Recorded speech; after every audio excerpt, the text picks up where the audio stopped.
Okay, thank you everybody. Welcome to this meeting of the Strategy and Resources Policy Committee.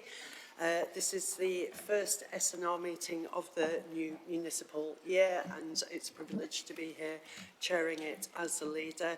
I do hope we're in a new format today. The committee is twice as big as it previously was, but I do hope that we can continue working in a collaborative spirit in the interest of the city and its residents. I do want to thank all the staff who've been involved in making this meeting happen, but I particularly want to acknowledge that we recently lost one of our members of staff in Democratic Services. Members here will be aware of Alice Nicholson, who very sadly died a couple of weeks ago. Everyone here will be, I know, very missing her presence. Lots of us will have worked very closely with Alice. I know I worked with her particularly as chair of the governance committee, and it's absolutely tragic to have lost her in this unexpected way. She was a real pleasure to work with, a really dedicated public servant, and I know that all councillors here will join me in sending our deepest condolences to her family, friends, and indeed her colleagues in her team, who I know are greatly missing her. There will, I'm sure, be further acknowledgement of Alice's role in the council subsequent to this, but I did want to make that acknowledgement at this point. Now, I will go on to the rest of the agenda. The meeting today is open to the public. The appendices to the reports at items 11 and 12 are not available to the public, however, or to the press because they contain exempt information. This meeting will be webcast, and the recording will also be available for people to view later through the council website. We've received 4 questions and 2 statements from members of the public for today's meeting that will be dealt with at item 5. And can I please request that all mobile phones and other such equipment are switched to silent mode so as not to disturb the conduct of the meeting. There is no fire test planned for today, so if there is an emergency evacuation, please take instruction from Town Hall staff, and the assembly point is Tudor Square. We'll now do the introductions. My name is Councillor Fran Belbin and I am the leader of the council. I'll ask members to introduce themselves. The first row going from left to right, and then we'll move to the second row. Councillor Laura Moynihan, Deputy Chair of EDSC, and I'm here as a substitute member. Good afternoon, colleagues. Councillor Eldard, Councillor for Manor Castle and Chair of the Finance and Performance Committee. Councillor Mark Rustling, I'm Chair of the Environmental Services and Regulation Committee. Councillor Alexi Diamond, I'm Councillor in Gleadless Valley Ward and Chair of the Transport, Regeneration and Climate Committee. Good afternoon, Martin Smith. I'm Councillor for Dawn Totley and Leader of the Lib Dem Group. Good afternoon, Councillor Mohammed Maroof, Grace Park Ward. Afternoon, Councillor Joe Watson, Dawn Totley Ward. And can I just associate myself with your remarks on with regards to Alice Nicholson? I do just want to say, Alice and I entirely coincidentally ended up next to each other in Elm for a cheese and wine evening some years ago. And Alice on this side, and my date was on that side. And I can't really tell you anything else that happened that evening, I'm afraid, for all sorts of reasons. But it was, yes, it's very sad news. Thank you. Hello, my name's Diane Hurst. I'm an elected member for Richmond Ward. Councillor John Booker, Stocksbridge and Upper Don Ward. John Hesketh, Stocksbridge and Upper Don Ward, and leader of the Reform Group. And just to tell you, I've flown in from Rio with a Panama hat to be here. And it's over there, just waiting to be worn and get out in the sunshine. Councillor Mike Lee, member for West Ecclesfield and spokesperson for Finance and Performance. Thank you. Councillor Ian Horner, Councillor for Bakerton Ward and Lib Dem Deputy Group Leader. Councillor Malachi Hooby, Chair of Adult Health and Social Care and Councillor for Brumhill and Sharrow Vale. Also, Councillor for Brumhill and Sharrow Vale is Councillor Brian Holmshaw. I'm Chair of CPL, which is Communities, Parks and Leisure.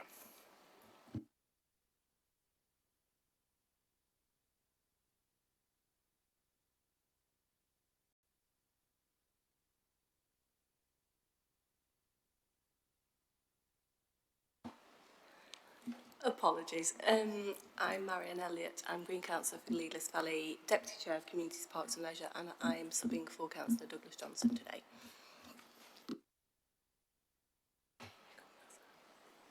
Councillor Angela Argentio, I'm the member for Bromhill and Sharrow Vale. I'm the leader of the Green Group, and I've rushed off from work to be here today.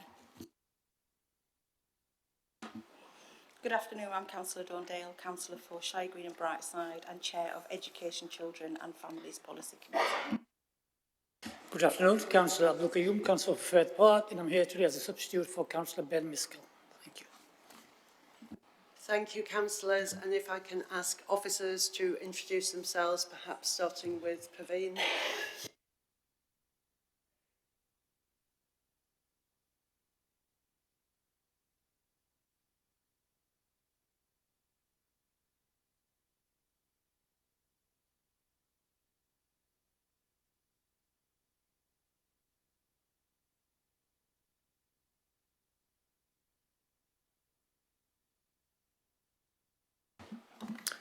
Good afternoon, my name is Jonathan Clifton. I'm Director of Strategy, Performance and Communications.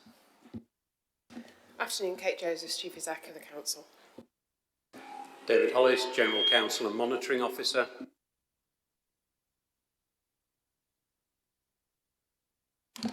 Hi, Craig Rogerson, Democratic Services. Thank you, everyone, and a learning point has already been noted that we need extra microphones for officers in our new arrangements. Other officers will be presenting during the course of the meeting and can introduce themselves as they come up to the microphone. Item 1 is apologies for absence. As has been noted, we have received apologies from councillors Crosthorne, Johnson, Miskell and Naz, and we have substitutes in place. Item 2 is exclusion of the press and public. As I mentioned in the introduction, the appendices to reports at items 11 and 12 are not available to the public and press because they contain exempt information. So when we get to those items, should members wish to discuss any confidential aspects, we will have to go into closed session for that part of the meeting, ask public and press to kindly leave and stop the webcast. Can I ask whether any members wish to declare an interest in any of the items of business on the agenda? Councillor Rustley. Yeah, it's relating to the council forward plan because I'm a trustee and director of the Mercia Learning Trust, and it refers to Multi-Academy Trust. Thank you. Yeah, so the items on the item 12, it's as a trustee of Sheffield Theatres Trust, I intend to withdraw from the meeting at that point. Thank you. Councillor Moynihan. Thank you. They have all been noted. We're now going to move on to item 5, which is public petitions, questions and statements. And as mentioned, we have received 4 questions and 2 statements from members of the public for today's meeting. The copies of the questions and the statements and responses have been circulated around the meeting to members and to the public. Please note there is a maximum of 30 minutes for this item. I will be inviting questioners to ask their question. I will then provide a verbal reply, and then questioners have a minute to ask a follow-up question on matters arising from the answers. So, do we have the first question is from Gillian Travis. I don't think we've got Gillian, she's not arrived. Okay, are you asking on behalf of Gillian? Thank you. Yeah, I'm not Gillian, as you probably imagine, but my name is... Oh, it's okay, I'll stand, thank you. My name is Michael Parkin, I'm from Handsworth in Sheffield, part of the Save S13 Greenbelt campaign, but I'll read this out for Gillian. And the question is, on the 5th of June, the planning inspectors asked the council to identify urban sites put forward during the consultation of May 2025, with details of suitability and deliverability citing NPPF paragraph 141. Which is the duty to examine fully all reasonable options before the green belt is released. The Council's reply of the 2nd of July says that it interpreted this as relating only to sites promoted by landowners or developers, not those suggested by community groups or third parties. Yet on the 9th of July 2025 at full council, the previous leader said, quote, "Sometimes members of the public will have intelligence that we won't be aware of," end of quote, and that every submission will be considered by the inspectors. On the 3rd of December 2025, the leader again informed full council that residents' suggested sites had been provided to the inspectors for consideration. Residents identified 346 hectares of previously developed land, none of which is assessed in the council's reply. The question is, were these sites excluded because the evidence showed them to be unsuitable or undeliverable, or because the council lacked resources to assess them? If they were not assessed, will the council now assess them, or tell the inspectors it cannot assure them all reasonable options have been examined? Thank you. Thank you for asking the question on behalf of Gillian. Ahead of responding to their letters, officers received clarification from the inspectors that they wished to receive information relating to sites which were suggested as potential allocations by landowners and developers during the May 2025 consultation. This followed the inspectors' consideration of information they had received via the relevant public consultation, which included from the community groups. So officers provided the information that was requested of them by the inspectors. Do you wish to ask a supplementary question? Only a quick comeback. Says officers have provided the information requested on. Could they have done more? It seems that the officers are doing the bare minimum, as we've seen throughout. I think the officers have taken guidance from the inspectors on what they expected to see, and there is certainly limitations on the resource that they're able to put into further questions. But I would say, obviously, going forward, we will continue to look at the sites that are put forward, and we'll go through the review process as we get towards that review process. It's not members' questions at this stage, Councillor Hesketh. I'm going to move on to the second question. It's not members' questions at this stage, Councillor Hesketh. It's public questions. The second question is from... Not on these, I'm afraid, no. I think your opportunity is by putting in members' questions, which I don't believe that you've done that. Thank you. Second question was from Lauren Lucy.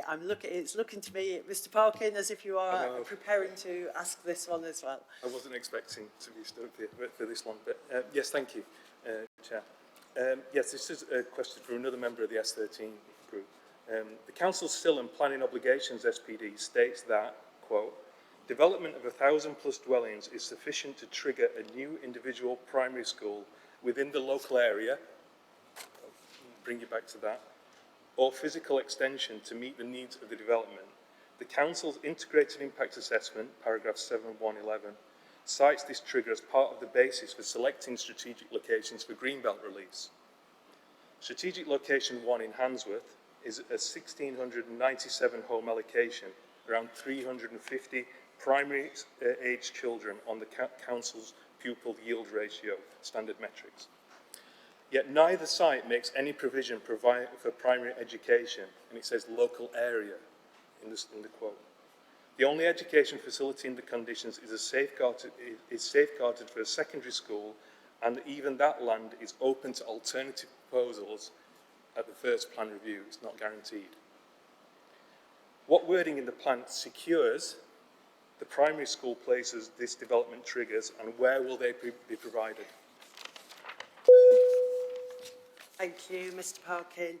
So the Council's Education Service, as part of the Local Education Authority, was consulted as part of producing the infrastructure delivery plan that accompanies the Sheffield plan. And the Education Service has provided citywide forecasts of both primary school and secondary school pupil numbers against school capacity figures, taking into account proposed new housing allocations across the city.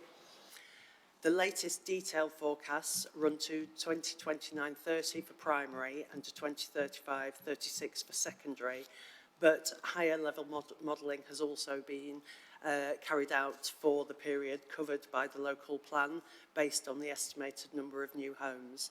And for primary schools, the modelling shows that for reception places, there will continue to be a surplus of around 1,200 pupil spaces. That's based on a forecast of 5,600 pupils at reception level and an overall capacity, existing capacity of 6,800.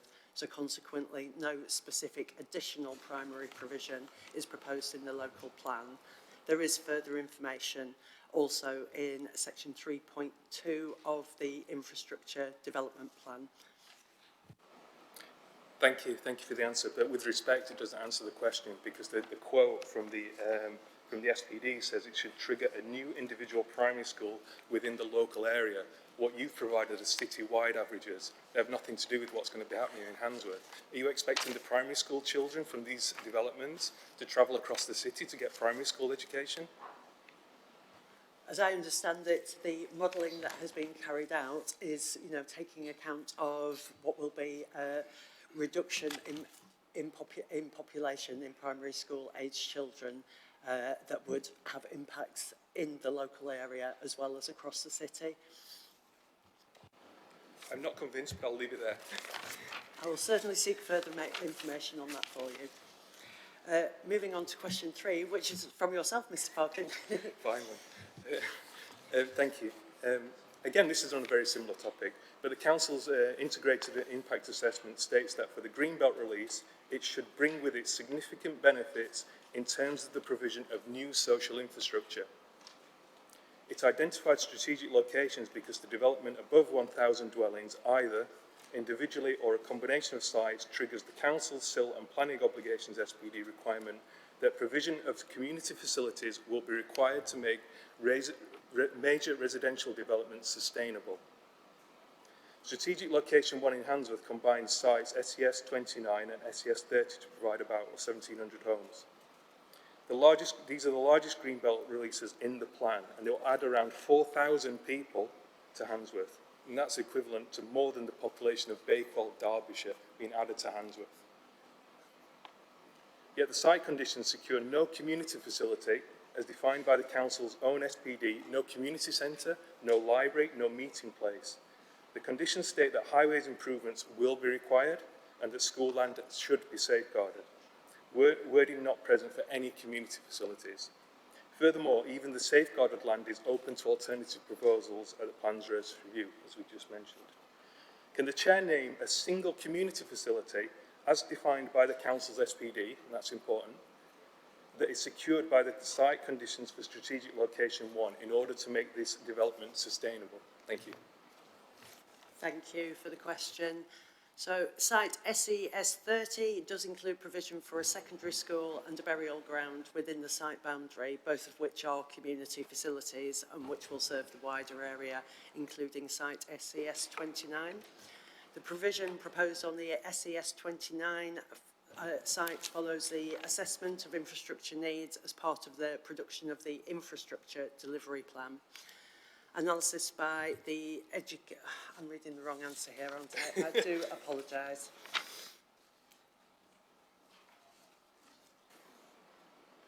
No, I think I am reading the right answer. It's just got a lot of similarities to the previous question. Apologies. So analysis by the Education Service forecasts that there will be a surplus of primary school places, as we have just discussed. Therefore, an allocation for primary school provision is considered unnecessary. The Integrated Care Board has previously advised that the need for additional primary care space should be able to be met through a reconfiguration of existing practices in the area. In the terms of other community facilities, such as small-scale meeting rooms, we're confident that these can be accommodated as part of the overall site layout if a need is identified, as I expect it would be. As they are small scale, they wouldn't materially affect the site capacities at this stage. Lots of reactions to that, Councillor Belding, lots. Because you're saying that the school is a community facility. By definition, the SPD isn't. The education and community facilities are different categories. So that is incorrect. Secondly, you've also, again, mentioned that the secondary school, that's not even a thing. It's just safeguarded until the next plan review. That might not ever happen. That's another problem with this answer.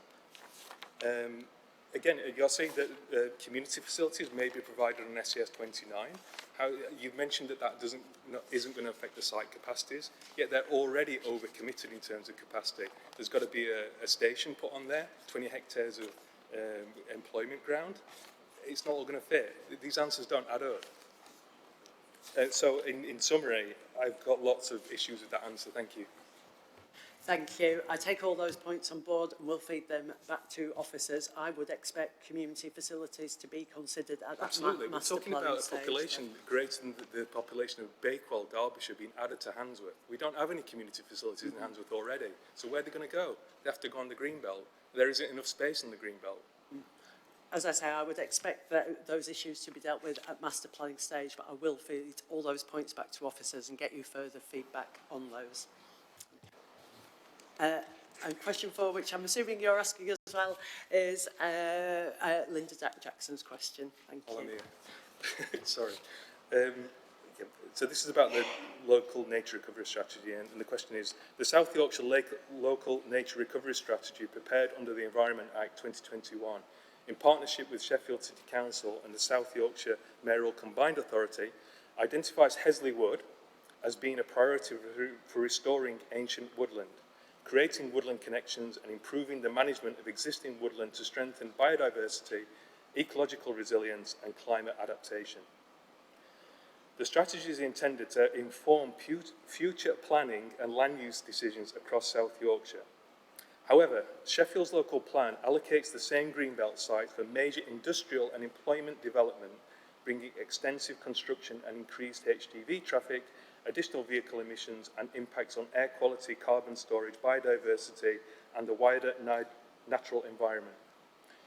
Given this committee's responsibilities for transport regeneration, climate and environmental policy, is this the right committee? Please explain how these two official strategies have been reconciled.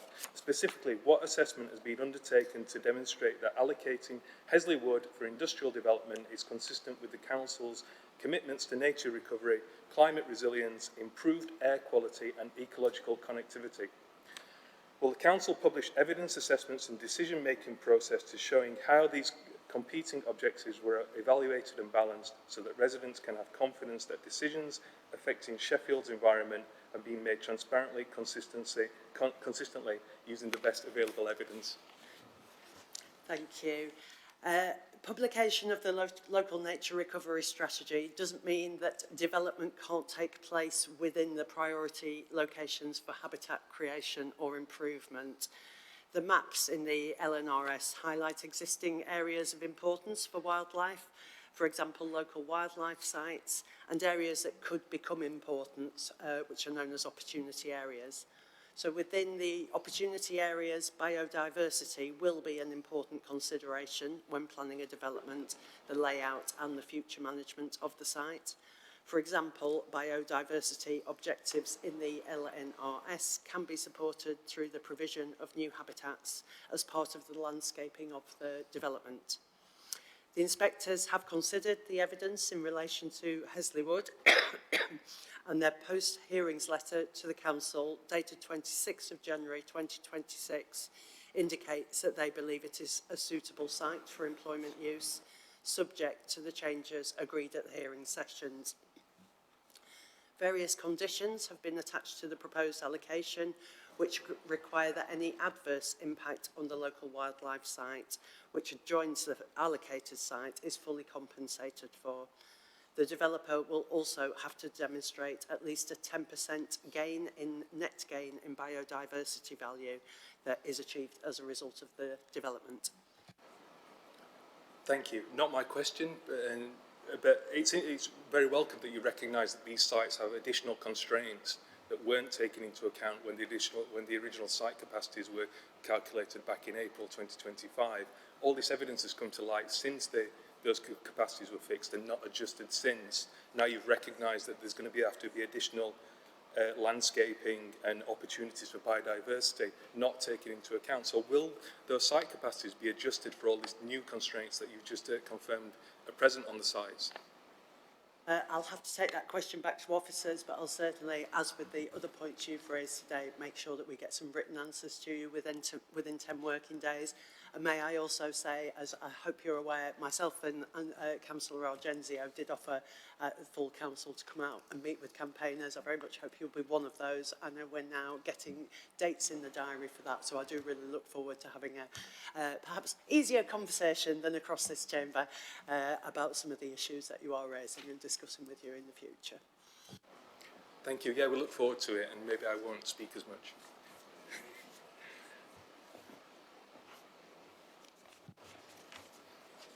I think we are now moving on to statements.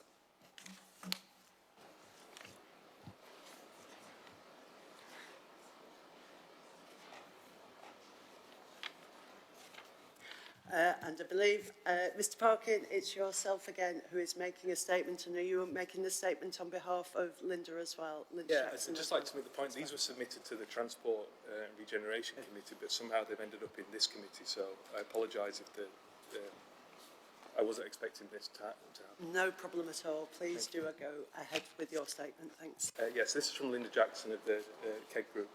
Our community group commissioned 8 independent transport assessments, 1 for each of the 7 proposed Greenbelt allocations in North Sheffield, together with a cumulative assessment of their combined impact. These professionally prepared reports are submitted to Sheffield City Council as part of the main modifications consultation. Their conclusions are clear. The cumulative assessment finds that the local highway network is already operating at or close to capacity. It identifies severe cumulative impacts on M1 Junction 35, Chapel Town Centre, Ecclesfield Cross and the surrounding road network, with increased congestion, longer journey times and worsening road safety affecting communities that already experience these problems on a daily basis. Perhaps most significantly, the report concludes that there are no realistic mitigation capable of addressing these impacts. Many of the affected roads are physically constrained and cannot be widened, while there is no secured funding, agreed programme or deliverable timetable for major transport infrastructure that would be required to support development on this scale. The independent evidence reinforces what local residents have been saying throughout the local plan process. These allocations cannot be accommodated without causing unacceptable harm to existing communities. I therefore ask this committee to make a strong representation that these proposed council greenbelt allocations should be removed from the Sheffield local plan. Thank you. And would you like to go on to make the second statement? Again, this is for a different committee, so it's about transport. Strategic Location 1 in Handsworth, which is SES 29 and SES 30, is the local plan's largest greenbelt releases, nearly 1,700 homes plus 20 hectares of industrial land. And as I mentioned before, that will add a population equivalent or greater than the town of Bakewell to Handsworth. And just across the road from SES 29, which I'd like you to see, Councillor Belvin, is the Waverley development, which has already added 2,000 homes to our local area, and another 1,800 homes are still to be added. Yet the citywide transport assessment that was submitted as part of the local plan evidence concludes that the only local traffic change required are an additional set of traffic lights to the Retford Road, Beaver Hill Road junction. The planned sustainable transport answer is a new station and tram train route, but we've got FOI responses from Simca and Network Rail to say there's no signed contract, no completed business case, no delivery funding, and a station, if any station will come forward, it will be designed for heavy rail only, 1 train per hour, with tram train having no defined scope or timetable. This committee should request to see the detailed travel modelling before any adoption vote. If your transport assessment is right, that costs nothing. But if it's wrong, we pay for that for decades to come. Sustainable development cannot be built on unpublished modelling and unfunded promises. So in summary, committee, Handsworth is getting about 1,700 new homes worth of traffic and 1 junction's worth of mitigation. And I urge members of this committee who are listening not to adopt the plan. Thank you. Thank you again, Mr Parkin. Those statements are noted. We will feed the queries within them back to officers again for some further responses. And let me also reassure you that I'm very keen to see those sites when we do come out and visit. So we will certainly will come and look at them with you. Thank you for your time and for bringing your questions to committee today. We will move on now to member questions. We have had 2 questions submitted and the first, 3 questions submitted, I think. No, 2? 2. Not at this stage. They have to be submitted in advance, Councillor Hesketh. There's only 10 minutes allocated on the agenda for this item. Please. We have a really packed agenda today, Councillor Hesketh. If we can recover any time from this item, then frankly it will be going towards the other items.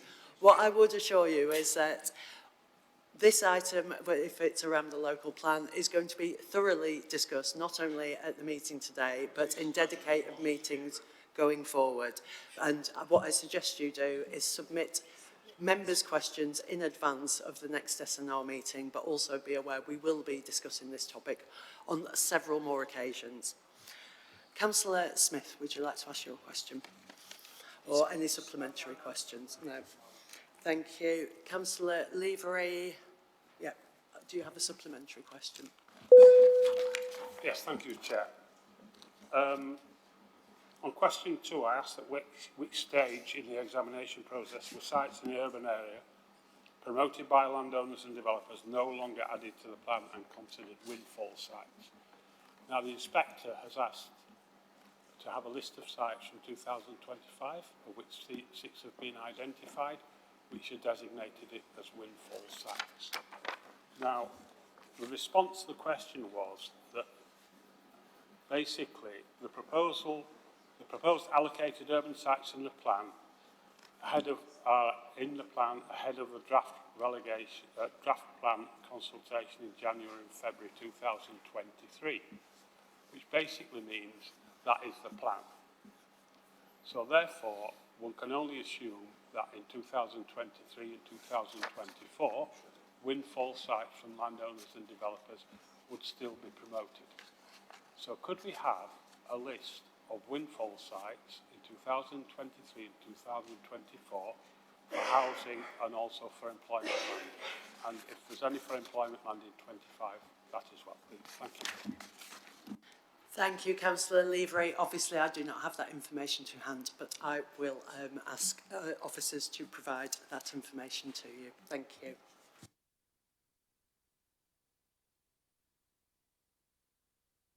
We're now going to move on to item 7, which is the work programme.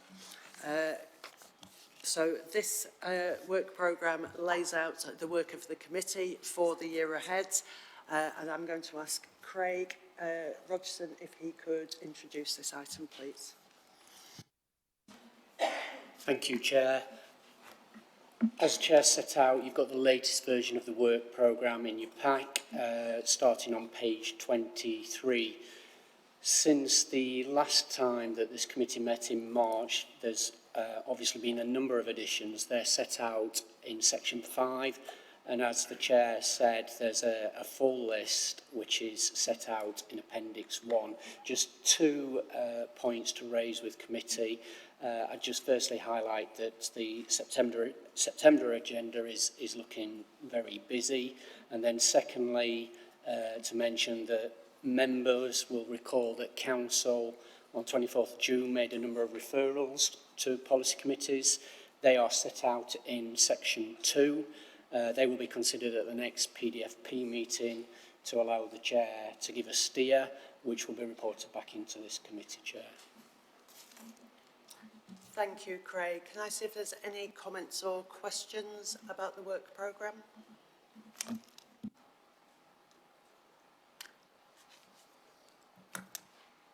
Okay, in that case, I think we can go ahead with that, and we will move on to the next item of business, which is the strategic business plan for 2026 to 27 to 2027 to 28.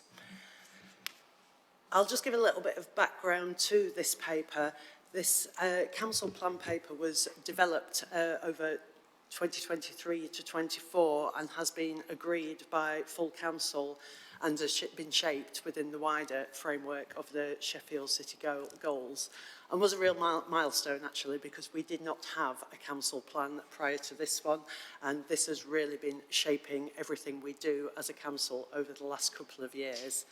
And to quote directly from the paper, it's great to see that Sheffield is a city that is being noticed globally and has the real potential to be the best city to live and grow up in and to work in and to start, grow and scale a business in.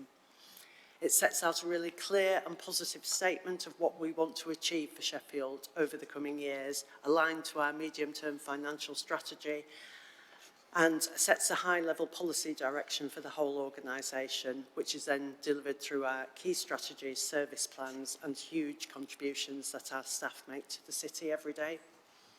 It sets out 5 strategic outcomes that are guiding the Council's delivery priorities over the period of the plan, and what you'll see within the paper is some examples of how we have achieved so far against those delivery priorities and what we need to prioritise over the next couple of years. So the purpose of the paper here today is to share that stock take on the plan, an examination of how we're achieving, but also to confirm how we will prioritise delivery against each of these outcomes. It will not feel long at all before we are starting work on the next council plan for the 2028 to 32 period, I'm sure, but we are still completing this one. And without going through the whole of it, I do really want to highlight some of the achievements of the last 2 years. In particular, I'd like to point to the transformation of our leisure centres that has already started to take place at the Springs Centre and Concord Sports Centre. The fact that 2 of our children's homes have received outstanding Ofsted judgments. The fact that we've taken action to increase the number of council contracts that are going to local businesses through our Meet the Supplier events and through our Diverse Business Advisory Board. The cost of living support that we're offering to residents of the city that is currently around £10 million a year, amongst other support that we offer. The number of rogue landlord prosecutions that I believe is the highest of any council in the country, and the reduced number of families in our temporary accommodation, and the 3,000 new homes that are already being built in the city. But also recognise that we have a lot still to do. We really want to ensure that people in the city can feel proud of their local areas, that they have clean streets, that they have pothole-free streets, and that they have district centres that are regenerated as well as a city centre. We really want to focus on opportunities for young people, and especially those who are at risk of going into, of not being in education, employment or training. We are about to implement a new strategy around children with special educational needs, and we still need to look at providing good cost of living support, including some of the items that I expect to come to this committee later in the year, such as free travel for children and young people. And that does mean targeting our resources where they are most needed. So the paper today is not about unpicking what we've already done, it's really focused on agreeing the priorities for the next couple of years against the outcomes that we have previously agreed. While we have a lot to do, it's also important to reflect on the progress we have made, and I think we can be really proud of some of our achievements so far. And finally, I would just want to draw attention as well to the section in this paper on how we make it happen. There's some really important work that we've got to do around ensuring that our customers experience the council in the best way possible, and that we're delivering our basic services as brilliantly as I know our staff are capable of doing. So I'm going to invite the Chief Executive now to further discuss the paper before inviting other contributions. Thank you, Chair. I won't take too much time. You've given a really comprehensive introduction, but I suppose as Chief Executive of the organisation, I'll just share a few further reflections, including for elected members for whom this might be your first Strategy and Resources Committee. As the leader said, in 2022, this council hadn't had any form of corporate plan since 2015, an organisation of close to 9,000 staff, delivering over 700 services with a huge budget and a massive set of responsibilities. It's a real credit to this organisation and to the cross-party leadership that we've seen over the last few years, that shift from a position of no plan to one where we have a really clear strategic framework within which we operate, that our officers at all levels understand how their work contributes to impact and outcomes for the city. That was particularly welcomed again in November 2022. If I take you back that long, we had the very first LGA peer review of this council as well. So for the first time, we brought external views and voices in to look at how we were operating, and they fully endorsed that shift to clear strategic leadership. And I think as we are 2 years through the plan, this piece of work has provided a really good opportunity for us to just step back and reflect in the context of continued challenges that we know our communities and our organisation faces, just step back and reflect on all that has been achieved. I want to put on record my thanks to all of our staff and all of our colleagues for the great work they do, and also to say how important it is as a very complex, very large organisation, working within financial constraints, to have the clarity that we have from this process to say we're really clear what our elected members, what our council wants to prioritise, and that will obviously follow through into all of the work and resourcing that we take forward this year. I'm joined by Jonathan, Director of Strategy and Communications. I think the leaders shared quite a lot of the highlights from the plan, so rather than take any more time, just to say both Jonathan and I are happy to answer any specific questions about any elements of the plan. Thank you. Thank you. We'll move on to invite further contributions. I will just stress the individual elements of the plan will all be discussed in further detail at other meetings of this committee. So I'd ask that, again, given the very full agenda, we don't get into hyper detail here, because we will be having full discussions around all the different elements within it. I've seen Councillor Argenzio. Thank you, Chair. Mine is just like a little comment, really. I haven't got any questions on it. So I will echo some of the things that the Chair and the CEO have said. The adoption of the Council Plan in 2024, in my opinion, has been a great achievement also because it accelerated a change in the culture of the Council. With a strategic approach of how we tackle issues and deliver services, having that overarching approach to ensure that we don't work in silos and that we know what people want us to do and why.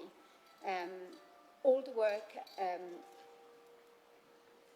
work on direction of travel, the philosophy, if we want, behind our approach to whatever we do as a local authority, our strap lines, people, prosperity and planet being one of them, keep us focused and remind us that every step, why we do what we do, whether we are a politician or a council employee at whatever level. I want to also thank the officers in all departments for all their work and what they do every day to face the challenges that we will always have. And also I want to thank the officers that have worked on this specific report, in particular during the away day that we had last month, where all the chair of the various committees came together to look at the achievements, but also to look at our ambitions and how we wanted to prioritise things. Colleagues will notice that there isn't much of how we, although there are some hows, but there isn't much about how we're going to do all of these things, because this is our strategic vision of what we want to achieve and what we want to prioritise, and how will come through the various policy committees and those departments that will then focus on achieving the priorities.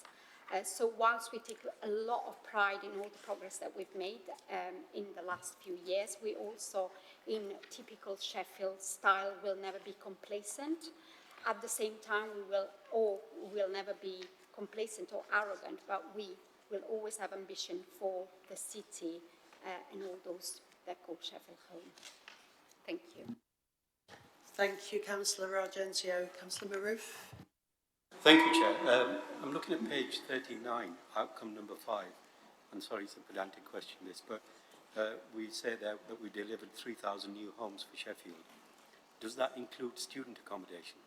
And the reason I ask that question is 3,000 family homes, and there's been questions around the Greenbelt and things like that earlier. If it's 3,000 family homes, that's fine, but because other places define things differently, because student accommodation isn't easily transferable to family accommodation, so I just needed maybe you've not got the answer here, but there needs to be a certain clarification there, I think. Thank you, Chair. Thank you. Are you able to answer? No, don't have the answer to hand, so we'll provide a proper written clarification on the detail behind that figure. Thank you. Councillor Homshaw. Thank you very much. I think it's an excellent report. One element that I think could be a little stronger, and it's partly my fault, my new role as heritage champion, I should have picked up on this, is about heritage.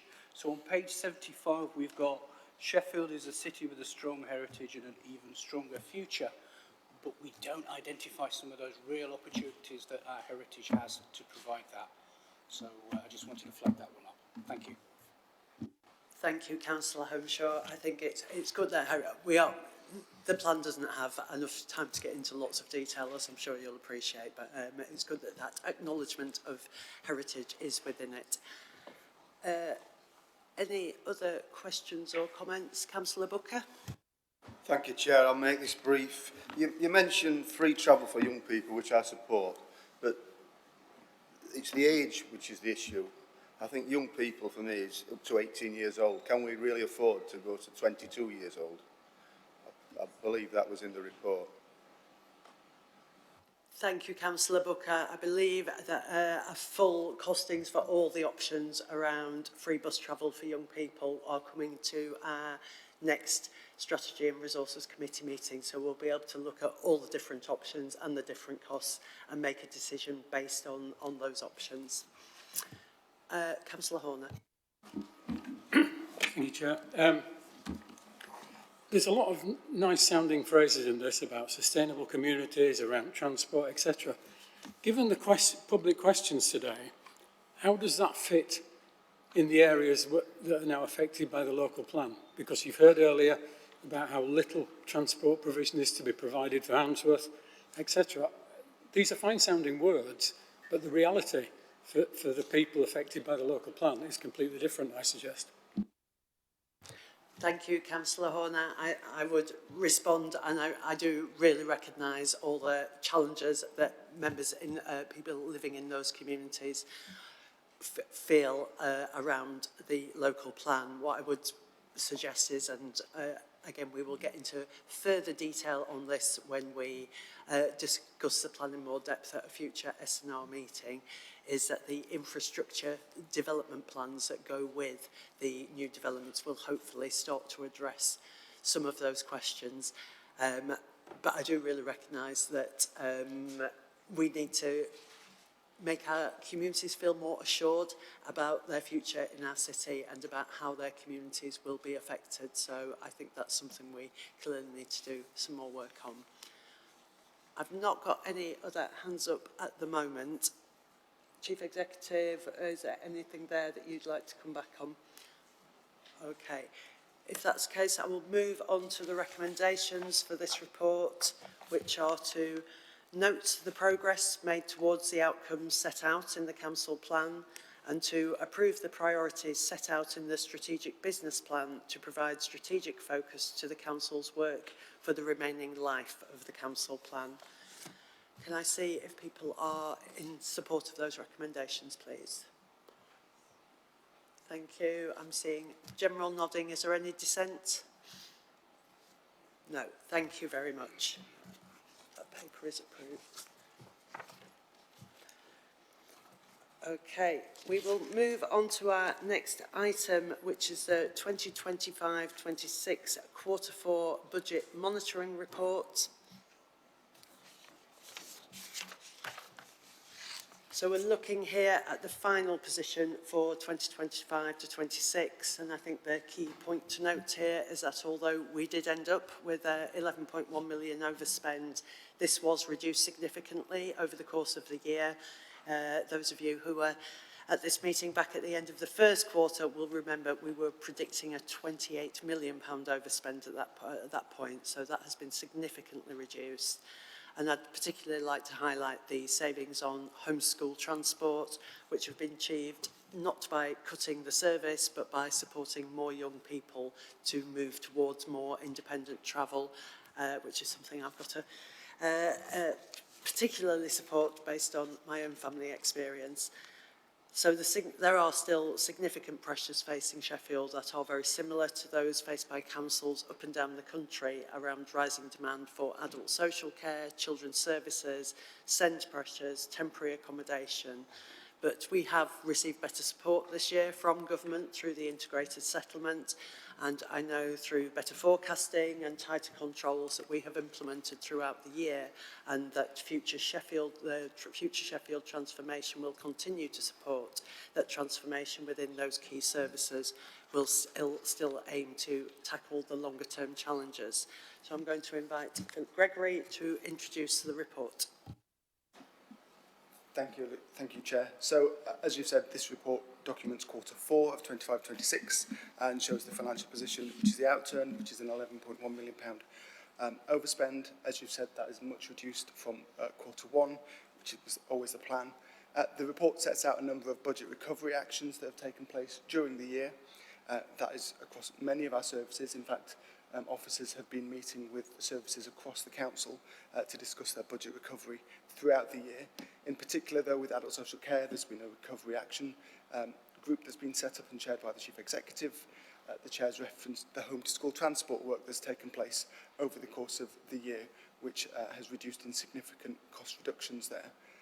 We've worked with children's services, with housing on temporary accommodation and homelessness. We've looked at our supported accommodation budget and how we can refine that in future years. We've been working on housing repairs and maintenance, in addition to which we put organisation-wide spending controls in place, so that put in place recruitment restrictions and also spending control restrictions. We didn't put freezes in any of those places, and there were exemption criteria which allowed recruitment to happen, and exemption criteria where directors were able to authorise spending within their services. So again, just to make sure that the organisation is clear on what we expect of them, and also that people take responsibility for the budgets that they have. We introduced a vacancy factor during the year, which reduced people's salary budget, and that contributed towards the overall overspend.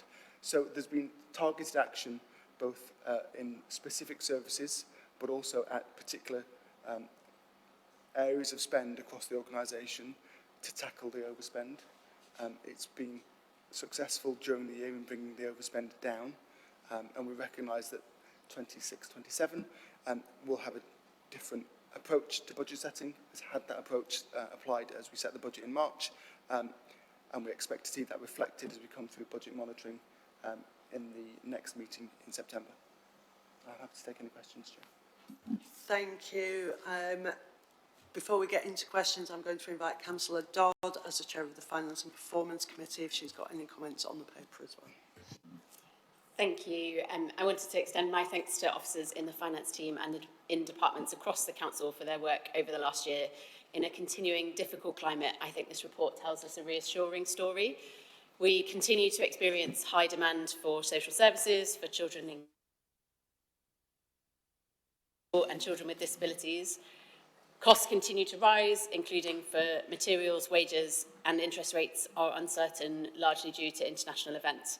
But in that context, against a nearly £600 million revenue budget, we're overspent by only £11 million, which is less than 2% of the overall budget, and as the Chair mentioned, considerably less than we forecast last quarter. We're also seeing less slippage in our capital programme, which means more things are getting delivered on time and on budget. Financial planning is much easier now that the Labour government has given us a multi-year settlement, so we can better predict what our future funding will be. And locally, the changes as part of the Future Sheffield programme are starting to have results, both improving services, tackling the root causes of the challenges that residents face, and improving financial sustainability. But challenges remain, particularly, as we've heard, in adult health and social care, where fewer savings were delivered than expected. I was reassured at the recent Adult Social Care Committee when the Director of Adult Social Care was confident about the medium-term savings delivery for this year, and I hope Councillor Habe will work closely with him to ensure that area comes in within budget this year. I also wanted to take the opportunity to highlight to members, as I did at the first meeting of the Finance Committee, that in the last 2 years we have together agreed in our council budget 5 important things. Firstly, to spend money prudently, wisely and responsibly. Secondly, to tackle inequality wherever and however it is found. Thirdly, to prioritise resources for communities where need is greatest. Fourthly, to give people more control over the things that matter to them so they can live the life they want. And fifthly, to prioritise early intervention and prevention, tackling the root causes of challenges that residents face. These 5 things will guide my chairing of the Finance and Performance Committee over the next year, and I hope all of us will, in our roles on the various council committees, whether as chairs or as members, play our part in upholding them. Thank you, Chair. Thank you, Councillor Dodd. I've seen a number of hands go up already, so I'm going to propose that if there are questions, we take the contributions in groups of 3, and then if officers or others need to respond to them, we can do that. So, Councillor Smith, first of all. Thank you, Chair, and thank you, Philip. It's really good news, really good to see the cost savings coming through. It would be churlish of me not to highlight that 1 or 2 of them were proposed by the Lib Dem group for a number of years, and they're finally in and delivering the benefits that we predicted. Just from my experience of business, however, a business that strips out cost gets the benefit fairly quickly, but the consumer impact takes much longer to come back. So are we seeing any adverse reaction from the public, the people we serve, to any of these things that, yes, they're saving money, but you know, are we seeing any other comment and feedback? Thank you. Thank you, Councillor Smith. Councillor Hesketh. Thank you, Chair. My question relates to the final paragraph. That's 222, about continued financial discipline. Does this discipline include not eating into reserves? And if I can just refer members to 218, which deals with the council has made significant use of reserves in recent years. I expect any accountant, anybody with financial training, to make those observations. Now, I understand that council officers, in this case Philip Gregory, can't really say anything other than that. So my question really is political rather than for an officer. If the discipline is to include not eating into our reserves, which is the suggestion, what's the political strategy to ensure these outcomes? And I guess it would be unfair to load this question to an officer and perhaps to yourself as leader of the council. Thanks very much indeed. Thank you, Councillor Hesketh. I will come back on that first. I will take Councillor Levery. Thank you, Chair. On page 90,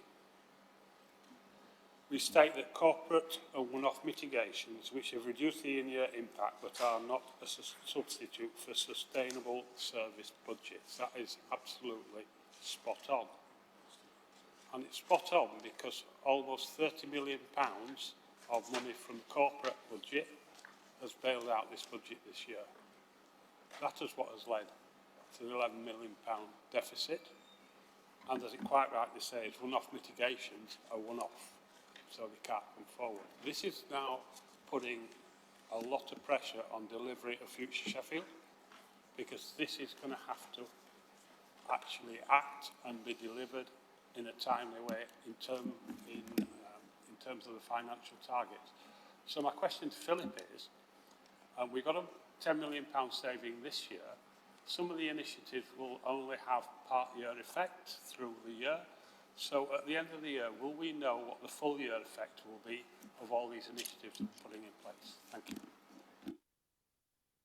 Thank you. Philip, do you want to come back on those 2 questions first, and then I'll come back on Councillor Hesketh's question? Yeah, absolutely. So in terms of an adverse reaction, we haven't seen a huge reaction that's been adverse, particularly in things that have had a sort of frontline impact, if you like, to people and residents. So particularly if you think about home to school transport, for example, a lot of the changes there have been providing transport but in a different way. So from single-use taxis, transporting people either in grouped taxis or in fleet minibuses. So again, children are still being transported to school, albeit in a different vehicle, which is more cost effective. So from that aspect, from a family, they're still having their child transported to and from school, but we are providing that service in a different way. So we haven't seen an adverse reaction for that. Equally, in adult social care, we're looking at how we provide care in a different way. That's more about how we provide the care rather than the care received at source by the resident. So again, it's looking at how we change the way that we work rather than having an impact necessarily on the care that someone would receive themselves. So no, we haven't had a level of adverse reaction. It's one of the things we'll continue to monitor as we deliver Future Sheffield in terms of the transformation. We're changing the way that we work and changing the way we structure services. One of the things we'll be looking at is the impact on residents. As part of the development of those savings, we will be producing quality impact assessments to take into account the impact that it will have on people within the community. Councillor Levery, yes, one-off mitigations have been used for this budget round. We are not proposing to use them for 26-27. That's not in the medium-term financial plan. We will always continue to review our reserves during the year. The medium-term financial strategy, which comes to this committee in September, will include a full review of reserves and will demonstrate how we plan to use reserves throughout the years of delivery of Future Sheffield and how we plan to rebuild reserves after that. So that will be included within the MTFS. That partly answers Councillor Hesketh's question. In terms of the £10 million specific saving for Future Sheffield in 26-27, we will be very clear on which programmes have delivered against that target, where there has been slippage into future years, but also where programmes have accelerated their saving and delivered ahead of schedule. So we'll make sure that it's very clear the profile of savings against that £10.7 million target, which programmes have delivered as we expected, which have slipped into later years but still expect to deliver, and which are being accelerated and have delivered early. Thank you. I think, as you say, Philip, that partly answers Councillor Hesketh's question as well. I suppose what I would add to that is I completely agree that it's obviously unsustainable to continue to use up reserves as an organisation. That is simply not a way that we can proceed, although I do value the very prudent way that the Council has managed its finances over recent years. It has meant we are not in the same situation as some other councils have been in having to issue Section 114, is it 114? Well, Section 114 notices. And we are not in danger of doing that, and that is down to good financial management. I think as well, Councillor Hesketh, it would probably be really useful to give you and your group a briefing at some point on the Future Sheffield programme, which is very much how we are addressing the long-term challenges. Sorry? We have not planned to eat into reserves, I think is the crucial factor, and I think, as we've heard today, what we're doing is improving our forecasting, improving how we have tightened control of our budgets, and the Future Sheffield programme is very much about how we will be managing that spending, our expenditure going forward, but also delivering benefits for residents by modernising our services and taking advantage of modern technology, etc. to do that. I think that's probably quite a long thing to go into here, but I suggest that it's something we will, again, Future Sheffield reports come regularly to this committee and we'll be able to examine that in more detail. I've got another round of people wanting to ask questions, so Philip, sorry. Sorry, if I might, I'll be very brief. In 2022, we allocated, or the council allocated £70 million of reserves to support the budget position, and so that's primarily the reserve that's been used to support the budget position in the subsequent financial years, albeit not for 25-26, but certainly in terms of the prudent use of reserves, that was always planned to be used to support the budget position, and that's what we've used in previous years. In this particular year we're referring to, 25-26, we had a surplus in our collection fund from business rates and council tax, which we used to reallocate towards the overspend here. So we're not reducing reserves completely in terms of and unplanned use of reserves. The majority of the reserves that we've used over the past 3 or 4 years has been a planned use of a specific reserve that was set aside for that purpose. Thank you. Yeah. Thank you for the clarification, Philip. Councillor Horner. Thank you, Chair. A point I've made before, but the use of recruitment freezes and the like is another only temporary measure, isn't it? Because you can't know in advance which posts are going to be freed. I've long been concerned in relation to TRC committee that we have officers who are managing very, very expensive programmes. And if we can't have continuity in that, and I think we also, as a council, are probably spending lots of money on consultants, because that may be that because we can't recruit officers because we're not paying them enough. But we need to address this because there is a serious risk in that instance that actually in not filling posts, we end up with expensive schemes that overrun. And I think we need to look at that, not just keep saying, well, we can't attract people. We need to address that problem because it is really serious. Thank you, Councillor Dale. Thank you, Chair. Mine's not really a question, but I just do think that I need to speak as Chair of Education, Children and Families on the work that is happening there. It is one of the, the highest cost portfolios, and I just wanted to talk on it for a little while. I mean, in the report, it's very clear that placements are really expensive. We do have a plan. We have our plan around placements, around bringing our children into the care of the local authority by opening our own children's homes. But also, we're really looking forward to this government actually challenging the profiteering of children. So we'll be looking at what's coming that way to how we can make sure that high cost placements do come down. I think what is really important in this area is that we are really ambitious. And while we look in this chamber at the next year's financial picture and the year after, what we're looking at is 10 years down the road, because what we do now impacts our budgets and our outcomes for our young people in 10 years' time. And the better we get within our services, we are aiming for outstanding services in Sheffield. If we have outstanding services, the services that our families and our children get, prevent those high-cost placements, prevent that high-cost support.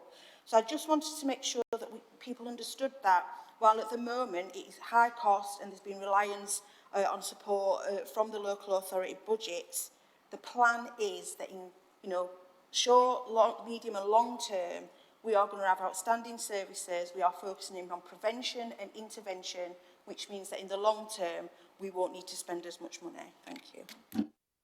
Thank you, Councillor Dale. Councillor Diamond. Thank you, Chair, and thank you very much for the report, Philip. Really welcome the substantial progress we've made in Sheffield, and let's thank all of the officers for the progress we've made in reducing that budget deficit. Yeah, I must say that I think some of that was achieved through the cross-party working that we have done over the last few years, and I must say I also regret that the Liberal Democrats have chosen to absolve themselves of their responsibility to the people of Sheffield by walking away from that collaborative administration. And although I must admit I can't recall any specific Lib Dem initiatives that have gone towards that, other than to take some political positions which would have had a huge cost if they had been actually adopted. So I do have a couple of questions as well. I must say that while the financial settlement is welcome and will provide stability to the council, the funding settlement from the Labour government still does fall far short of what is actually needed, and it goes no way to restore local government levels to what they were before austerity, and even while levels of need have substantially increased.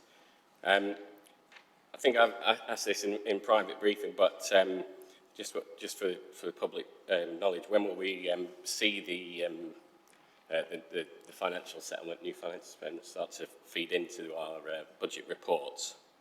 And then my third question is, when is the earliest that the recruitment restrictions, which Councillor Horner referenced, might be lifted? And is there any tests which need to be met in relation to that? Thank you. Thank you. As we have just one more hand up, I suggest we take that question now. Councillor Argenzio. Yes, thank you. Thank you, Philip and the team, for all the work during the year and for this particular report. I want to echo some of the comments from Councillor Dale, because all of that work in children will also have an impact on adults. And I think we are working so much more together in adults. And as the former chair of adults, I feel it would be remiss of me not to say something about the bit of the council that is the most expensive at the moment and the most over budget. That is because, you know, thankfully, people live longer and therefore they need to be looked after for longer.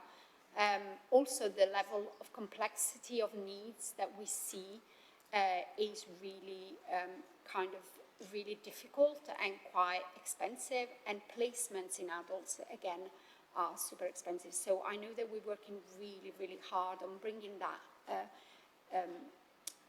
that cost down, but we cannot walk away from the fact that social care is not funded to the right level, not just for Sheffield, but for the whole country. So I think as a local authority, we also need to exert our influence and have conversation with the government and, you know, continue to have those very strong conversations. We need more money for social care, both for children and for adults. Thank you, Councillor Argenzio. I will just say that the political comments are noted. It is obviously today's, or tomorrow rather, is a whole new government. So we can perhaps pick up some of those conversations as things become a little bit clearer who's in what role over the next few days. But I'll ask Philip if he wants to respond to some of the questions there. Thank you, Chair. So, Councillor Horner, to respond to a question around recruitment restrictions. So there are restrictions, so they're not freezes. So there are a number of criteria which we will apply in terms of exemptions to those. So just to be clear that we make sure that, for example, statutory or regulatory posts that are needed to maintain our statutory obligations go through the process. Health and safety critical roles, roles relating to income generation, roles that are grant funded, which is particularly important in transport. A lot of those posts are funded by grants that we receive for that work. Redeployment, where there are redeployment opportunities for people at risk of redundancy, or where there's a direct impact on the delivery of future Sheffield. So those are the 6 criteria that we set out as exemption criteria for the recruitment restrictions. We have a recruitment review panel that meets every week to consider every recruitment request for the organisation. It judges the requests against those criteria and allows recruitment to happen where those criteria are met. So it's not a complete freeze, but we do allow recruitment to take place, and you'll see jobs advertised on our website where jobs are compliant with those exemption criteria. But I would reiterate that particularly for grant-funded posts related to transport, those do meet the criteria and are recruited to. I'll hand over to the Chief Executive for a comment on sort of the other point that you made. Thank you. You also spoke, Councillor Horner, about salary levels, or alluded to salary levels, and recognised that there are certain aspects of work in the council where we're often competing against private sector roles, or where the pipeline of talent, and particularly in areas like transport planning, planning generally, is nationally a challenging issue. I think one piece of context I just want to make sure that Strategy and Resources Committee are really mindful of is obviously we are in the middle of a huge process in response to the equal pay challenges that the council that were raised against the council a few years ago now. Everybody be aware that we've approached those challenges in a very values-based and thorough way. We've consolidated and reviewed more than 250,000 historic HR and payroll records to get to a position where we reached last year an agreed position on redress. And at the moment, every single colleague in the council, myself included, is going through a process of job evaluation to make sure that our pay line is robust from an equal pay perspective. It is the case that that is the priority when we're thinking about pay for the immediate term. That will, for an organisation of our size, take some time.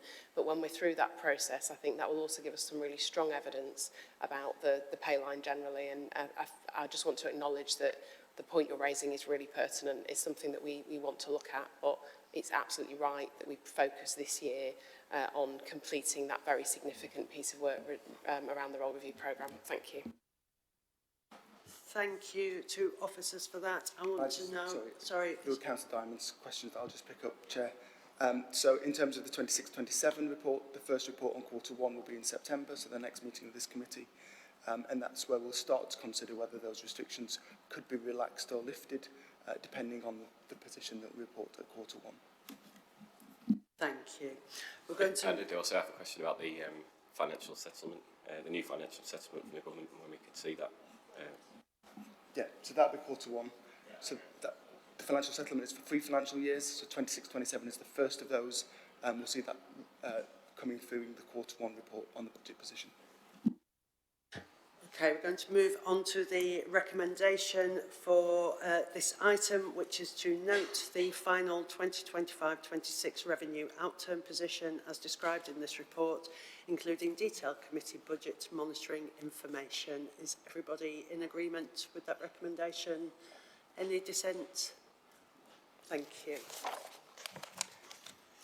We're now going to move on to item 10, which is future burial provision update. So again, I'll give some context, especially for newer members of the committee, about what we're seeking to do with this paper and the background for why we're considering it here at Strategy and Resources. The paper is addressing two things. On the one hand, the long-term issue of ensuring we have enough capacity for burials right across this city for the decades to come. Unfortunately, there is, of course, an inevitability of need for these spaces, and I'm sure it's important to everybody here that people are laid to rest in spaces that accord them the due respect and dignity to them and those who mourn them. But we also have a particular issue in the city around the availability of Muslim burial sites in order to meet the specific needs of our Muslim population and to ensure the appropriate burial rites can be carried out in a timely and dignified fashion. Alongside that, I know we have had issues around some of the graves in Shire Green Cemetery becoming waterlogged, which I know is being dealt with, but I know that also has added to the distress and anxiety of residents of the city about the provision of burial space. So we did have a petition to full council in 2024 around this issue, and as a result it was proposed by the then chair of the Communities, Parks and Leisure Committee, where cemetery strategy is usually discussed, that this issue was of such significance that it should have the oversight of Strategy and Resources.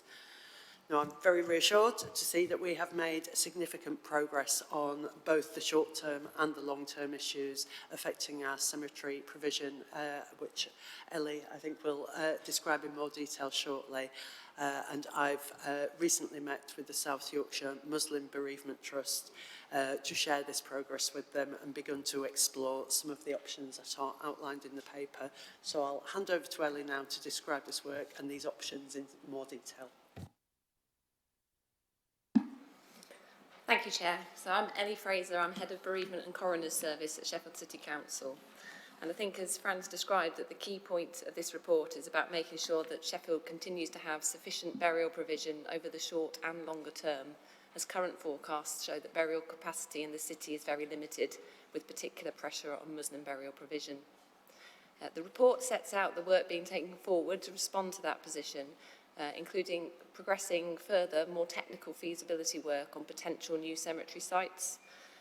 We've named in previous reports the approach to deliver between 4 to 6 new cemeteries across the city, and we've identified 4 that we are looking to take forward at this stage with further feasibility work.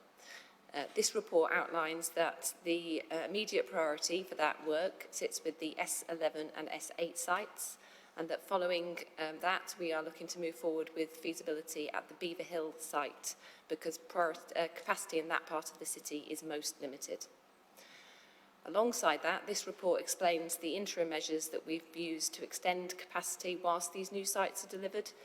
We've explained previously that it's going to take probably 3 or more years to deliver new cemetery spaces, and we need to ensure we've got sufficient provision in the interim period, particularly for the Muslim community, whose provision will run out before that based on existing capacity. So the report sets out expansion work that we've done at Tinsley Park Cemetery, further opportunities that are being progressed through initial business case phase at City Road Cemetery, some work at Stocksbridge Cemetery, and contingency arrangements that are being held at Shire Green. It also proposes that we are making changes to the pre-purchase grave arrangements we have in place so that we are protecting remaining capacity and managing it responsibility. So the report asks the committee to support further exploration of potential partnership approaches. And while at this point there is no specific model or organisation being proposed, the purpose is to ask members to endorse further work to understand whether potential partnership options could complement the Council's delivery plans, with any further proposals coming back to committee before any decisions are made. In summary, the programme is about protecting burial space for Sheffield, and the report asks the committee to note the progress, support the proposed prioritisation of further feasibility work, note the interim measures that are being taken to maintain capacity, and retain oversight through future updates. It does not at this point ask committee to approve any specific new cemetery developments. Thank you, Ellie. We have a number of people who've already indicated they want to speak, but first I'd like to invite Councillor Homshaw as the Chair of Communities, Parks and Leisure to speak on this. Thank you very much, Chair. So as we can see from the paper, there are several options for long-term cemetery sites. Between 4 and 6 have been identified in number, and these are still being worked on. Where there has been considerable progress, however, is in the interim measures at city sites, including City Road, potentially 60 plots, at Shire Green, 200, and Tinsley Park, 100, which will bring their capacity, I am told, up to the level of the rest of the city's cemeteries. And in addition, cemetery staff have prioritised working with the local Muslim communities in Sheffield. We urgently need to identify and secure new burial space to meet the needs of future generations. And this is something which I think my colleague, who has been involved in the discussions, Councillor Abdul Kayam, may wish to speak on at a later stage. Thank you. Thank you, Councillor Homshaw. Again, I've got quite a few people indicated to speak, so I will take people in groups of 3, and then if you want to respond to them afterwards. So, Councillor Kayoum. Thank you, Chair. Chair, I will try to be brief, but I do have a number of points to make, so please do bear with me. Firstly, can I say thanks again to Ellie for a very comprehensive report. It's very useful to have such a detailed report on progress being made. Chair, I've been involved for some years now, working within the community and with colleagues in the Council on this very important issue of burial provision. And it's pleasing and somewhat reassuring that we have moved considerably from where we were about 2 or 3 years ago, notwithstanding the fact that there is still a long way to go. With regards to burial provision for the Muslim community, Chair, we've had a lot of concern over the last couple of years and worries expressed by the community, not only directly to us as councillors in the community, but also via the public forums and, of course, the council meeting with petitions. The last one on December 24th had about 7,000 plus signatures. A reflection of the level of concern and worry within the Muslim community. And subsequently we had 2 very heavily attended public meetings, at which many councillors, including the leader of the council, were in attendance. And indeed, at the last public meeting, the council leader himself provided a comprehensive progress update on the work being undertaken, as well as the next steps to ensure burial space continues to be available as a reassurance to the community. Chair, just to say that I do note and appreciate the extensive stakeholder engagement by the Council, which is essential and must continue. This was started with the citywide consultation, via our work by the cross-party task and finish group, the establishment of the Bereavement Partnership Forum, with representations from various groups and individuals across the from the Muslim community across the city. And of course, working with established organisations, as you mentioned earlier on, such as the South Yorkshire Muslim Bereavement Trust, and the review of the current provision of bereavement services for Muslim communities.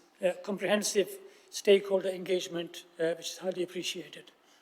I'm also pleased to note that interim measures have already been put in place to ensure the continued availability of burial space at Tinsley Park and City Road cemeteries, and the options being explored at Shire Green.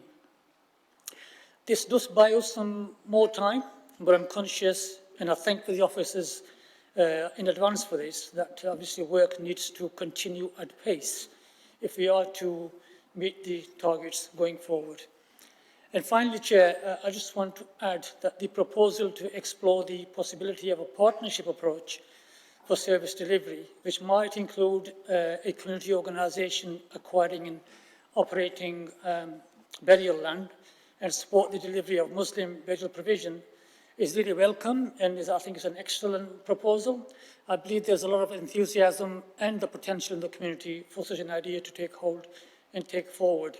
There are actually existing successful models already in operation in some cities across the country, where service provision is being delivered by community-led organisations, providing excellent, culturally sensitive and appropriate services.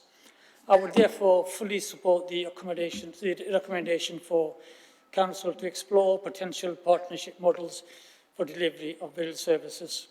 And just one brief question, finally, Chair, for Eddie. You mentioned, Eddie, the clearance of previously unused boundary land to enable the creation of new burial plots at the Tinsley Park Cemetery.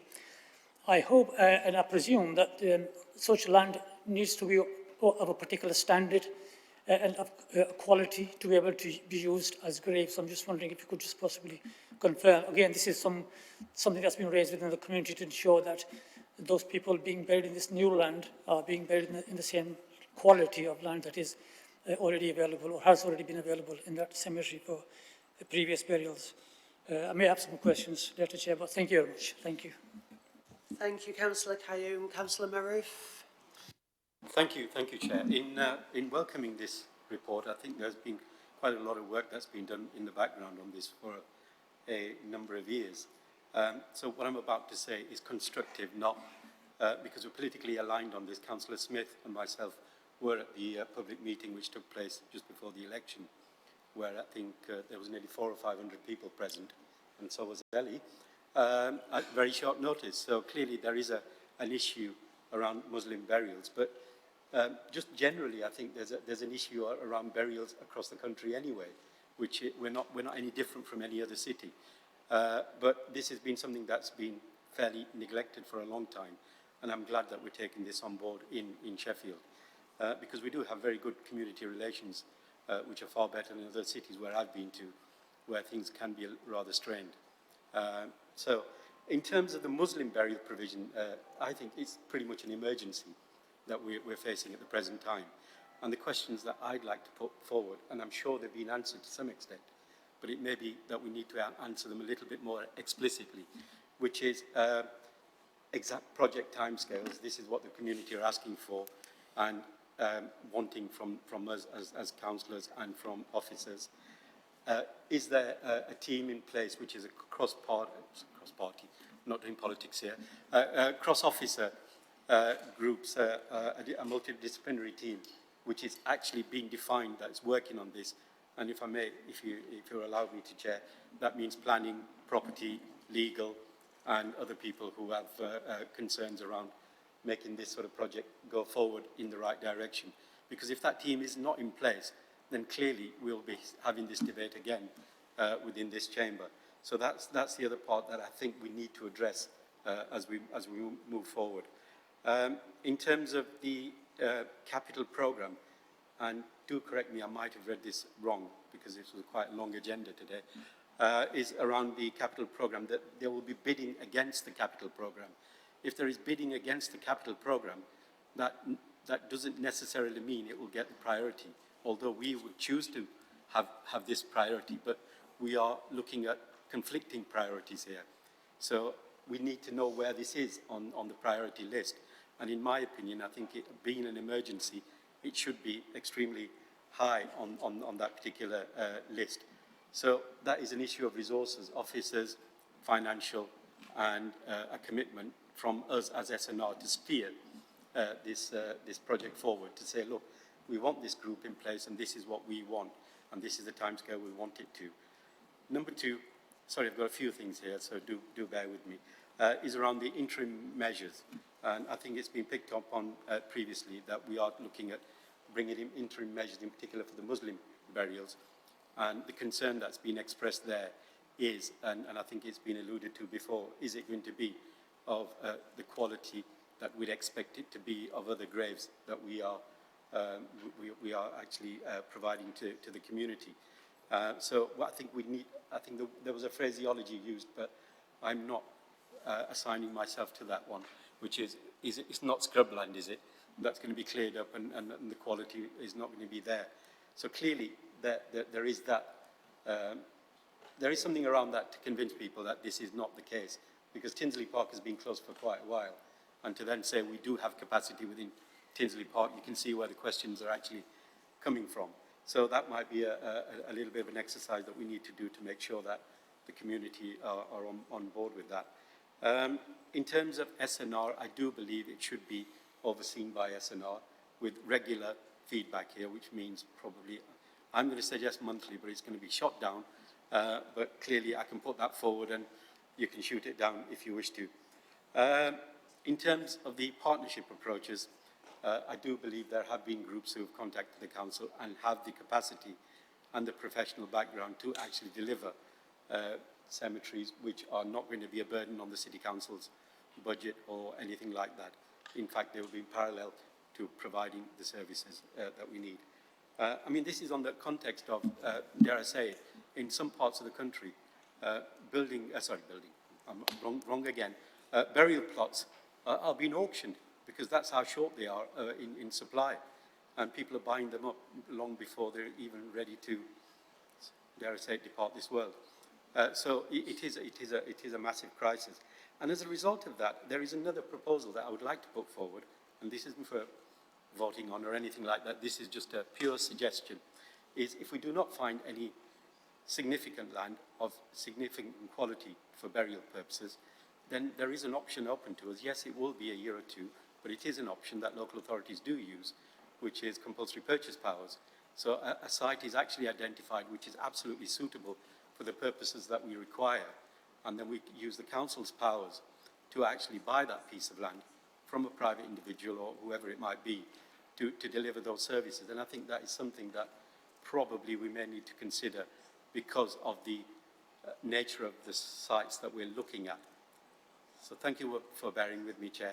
I needed to get that across to you. Thank you. Thank you, Councillor Maroof. I would appreciate it if future contributions are a little bit shorter, however, so that we do have time to get through the full business of the committee. But I do appreciate how much concern there is over this particular item. And I can assure you that whenever there are significant updates, we will be bringing them to this committee. I'm not sure that will be every month, but we will certainly make sure we keep you appraised of any significant updates. Councillor Smith, you also had a question. Okay, thank you, Chair. Just a bit of a statement to begin with. The whole issue of burial provision, burial services is very, very personal to me, because my dad died in a location where burial provision and burial services was a lot worse than it is in Sheffield. I mean, it was a hell of a lot worse than it is in Sheffield. And it was a pretty horrendous experience. And I do not wish that on anybody else, even remotely. Yeah. So, I mean, I fully support the need for additional burial provision across the city. Laying a loved one to rest in a dignified manner in a location of your choosing, it is a basic right, and nobody should take that away from anybody. But I do recognise that, you know, we do have a volatile situation around two particular sites, some of the questions earlier on. So I'm just wondering if you could clarify I mean, we're expecting the inspector's report in 6 to 8 weeks. What, could you just give us more information on what is practically on the ground going to take place on those two sites over the next 6 weeks or so? I think that information would be very helpful. Thank you. Thank you, Councillor Smith. Ellie, do you want to come back on the contributions so far, and then we'll take another couple of rounds? Yes, thank you. So there's quite a few questions there. I'll try and work through them in the order that I've noted them down. Firstly, on the redevelopments at Tinsley, yes, Tinsley Park Cemetery closed to Muslim burials in 2021. That cemetery is full. I must express that we are at a point where it has been described as an emergency. I would agree with that. I think we have plans in place to resolve it, but it is urgent. We have explored all our cemeteries for extension capabilities, and none of them are able to offer that due to their boundaries and what they are surrounded by. So when we are expanding capacity within our existing cemeteries, we are using existing space.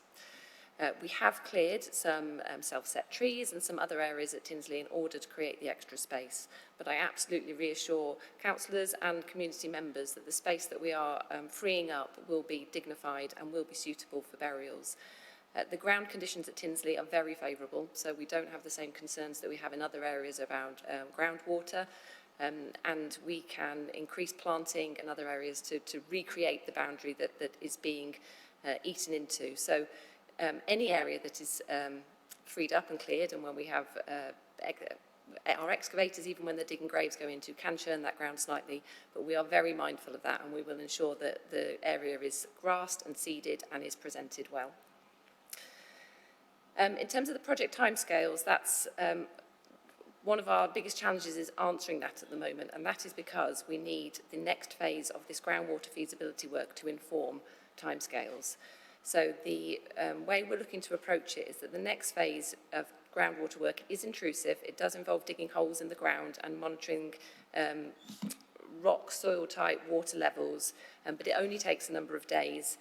We're hoping that that will then give us enough information to determine what level of groundwater testing we might need next. That could be sufficient, or it could be that we need to go on and install permanent boreholes for a period of 12 months.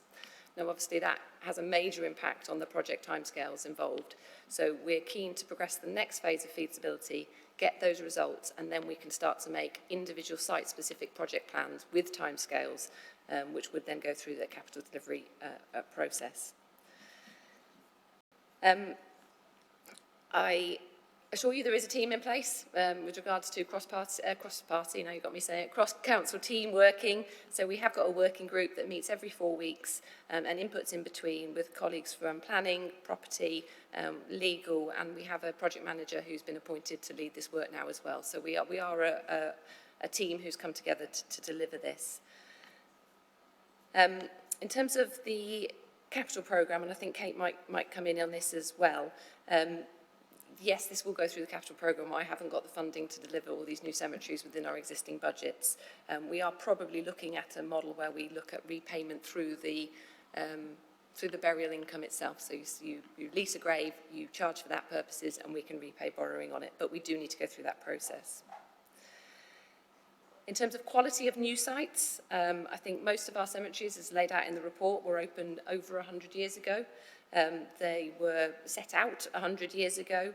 We've done a lot of work and stakeholder engagement to understand people's needs and perspectives. We're also aware we're in a very different world in terms of environmental implications. We did a consultation in 2024 now that got a lot of responses, where we also asked questions about people's desires, and we've done research about new cemetery developments in other areas. On top of that, we've got a lot of feedback from our own teams who work in those cemeteries, who speak to people and who understand the challenges that we have in working in our cemetery sites. So we will absolutely be designing those new cemeteries based on all that knowledge to make sure that burial provision in the future is fit for what people want of it. And in September, we brought the citywide cemetery plan to SNR, which was endorsed, and that also talked about the need to have environmental considerations within each site, about what sort of facilities we'd ideally look for in each site to try and reduce antisocial behaviour and give people the facilities that they want. And that will be underpinned when we start getting towards the individual sort of design stages of each site. In terms of the direct question about the two plans that are named, sites that are named in the local plan, and what we have prepared to put on the ground over the next 6 weeks, the very easy answer to that is over 6 weeks, absolutely nothing at all. We will not be on ground in 6 weeks' time. It's more complicated than it might seem to get onto ground. We have to have discussions with the tenants, we have to make arrangements, we have to commission the contractor to come in and do that work. So it takes longer than that to deliver anyway. We are, as I say, prioritising getting on site at the S8 and S11 sites. Once that's in place, we then want to be able to go on and have conversations with the tenant at the Beaver Hill site to try and take that forward. And what I wanted to simply explain to members today is that because of the timescales involved, and because it doesn't actually commit us to anything, we do need to progress that irrespective of the local plan process. In terms of the other site that's in the local plan, which is at the Wheel, the intention is not to move ahead with that yet. We've got enough there, so we're going to carry on with those 3 sites, and then we will revisit where we are at that point in time and make decisions. I think I've answered all those questions. Yeah, I'll just come in briefly on the capital point to say, obviously, capital strategy will come back as part of the budget process in February, but I just want to provide some assurance and reassurance that we're obviously already working on as officers on that strategy. I can give you absolute assurance that the importance of this matter and the investment that's going to be required is reflected in that work, and the steer of this committee and the tone of this debate, the decisions that you take today will clearly be fed into our thinking around how we prioritise that. As Ellie's said, this is quite a historic set of piece of work with over a century since we last had new burial space in the city, and it's also an area where historically there has been very limited funding from any external parties, so it's something that I think we should be really proud that we're taking forward in this way. Thank you. Thank you.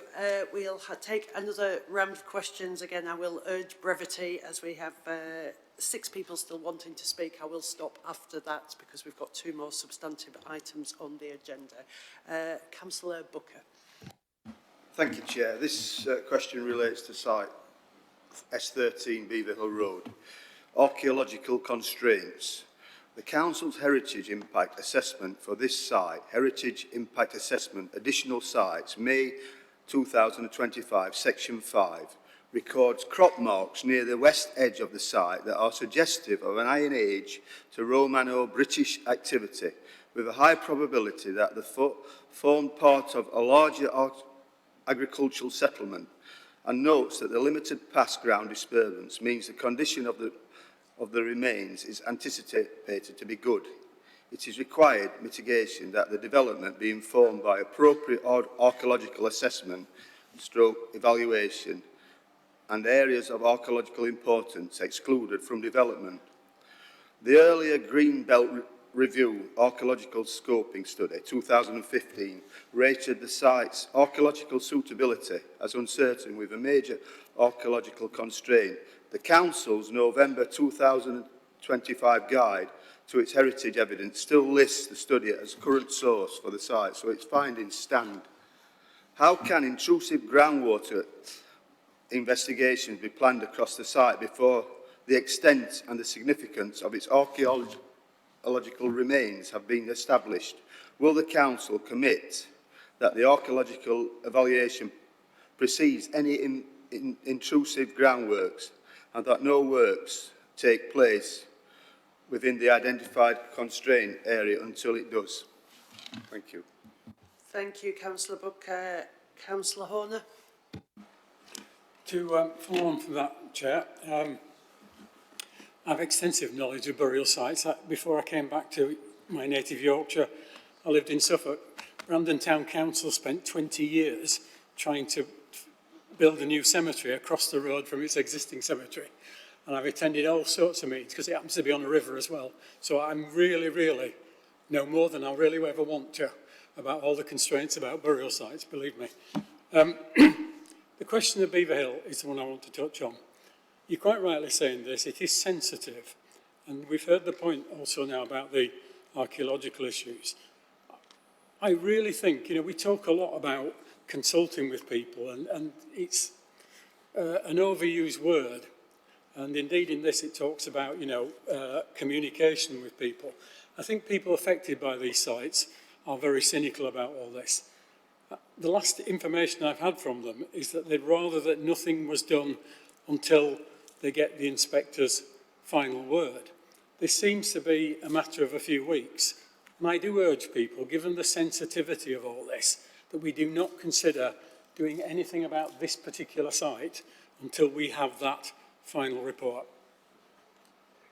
Thank you. Councillor Argentio. Thank you, Chair. Yes, first of all, thank you, Ali, for all your work over the last few years. Just a sign of how emotive this topic is and how important in terms of strategic outlook for the local authority it is to resolve it in a positive way for all people of Sheffield, as population is, supposed to rise.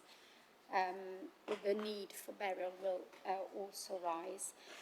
I won't repeat what Councillor Kayoum has said, but I'm also interested in the partnership opportunity. It sounds like a really good idea, and Councillor Kayoum has already said that there are examples in other places. I was wondering whether we are actually consulting with those other places that do this and take good, practice, or where things have gone wrong, if we can avoid what it seems like a no-brainer for me. I'm sure you're already on it, but it's not kind of explicit from the report. Thank you. Thank you. Ellie, do you want to respond to those, and then I'll take the final round? Yes, absolutely. So on the S13 site in Handsworth, as I say, we do have a cross-council group, and there are representatives from different departments on that group with people with different expertise and knowledge. So for all these sites, before we get on to do any feasibility work, we are doing detailed investigations work about what we know about the sites, what surveys may have been done on the sites previously, what tenancy arrangements are in place, and as I'm sure you can imagine, there are files, current electronic files, older paper files that have to be explored and pulled out and reviewed before we can do that. So I just want to reassure you that that process will be done diligently, and anything that is found through that process will be taken into consideration. We've also had stage 1 groundwater surveys done at the Handsworth site previously, so that was last summer. They were largely paper-based exercises and a walk over the site, so there was nothing intrusive that took place. But they did identify water movement under the site, and they help inform what's needed next and where further investigations are needed.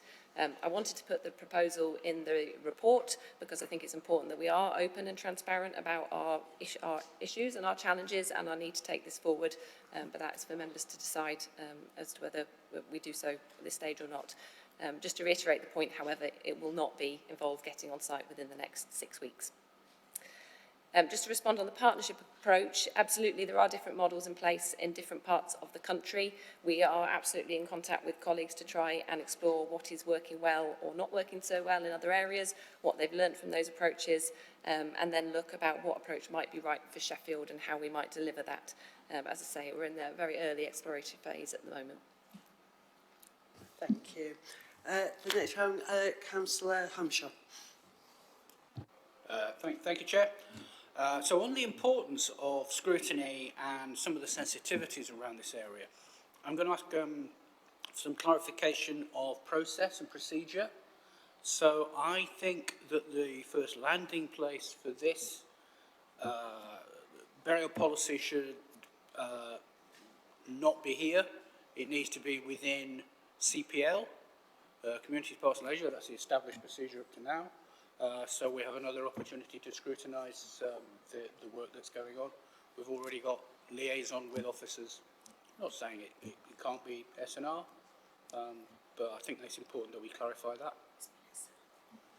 Thank you, Councillor Hamshaw. I think given some of the what we've already heard here today, it feels important to me that we continue to frankly, SNR have taken a grip of this issue, as I think we've seen from the report that has come here today, and that we are making significant progress. And I'd be loath to interrupt that progress by having reports going to different committees at this stage, but it's something that we can consider outside of the meeting. I think that doesn't interfere with the recommendations that we've got before us today. Councillor Hurst. Yes, thank you, Chair. My question really follows on from Councillor Smith's question. But first of all, I just want to say thank you. Thank you for the can I say, open and considered approach that you've taken in this, because it's a sensitive issue, and we all want to think that there'll be proper consideration.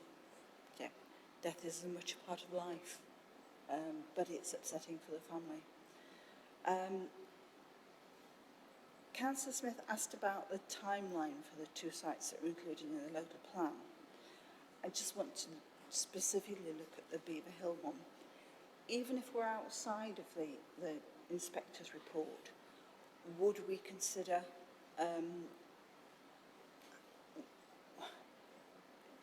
just the fact that it's designated in a plan doesn't place it absolutely.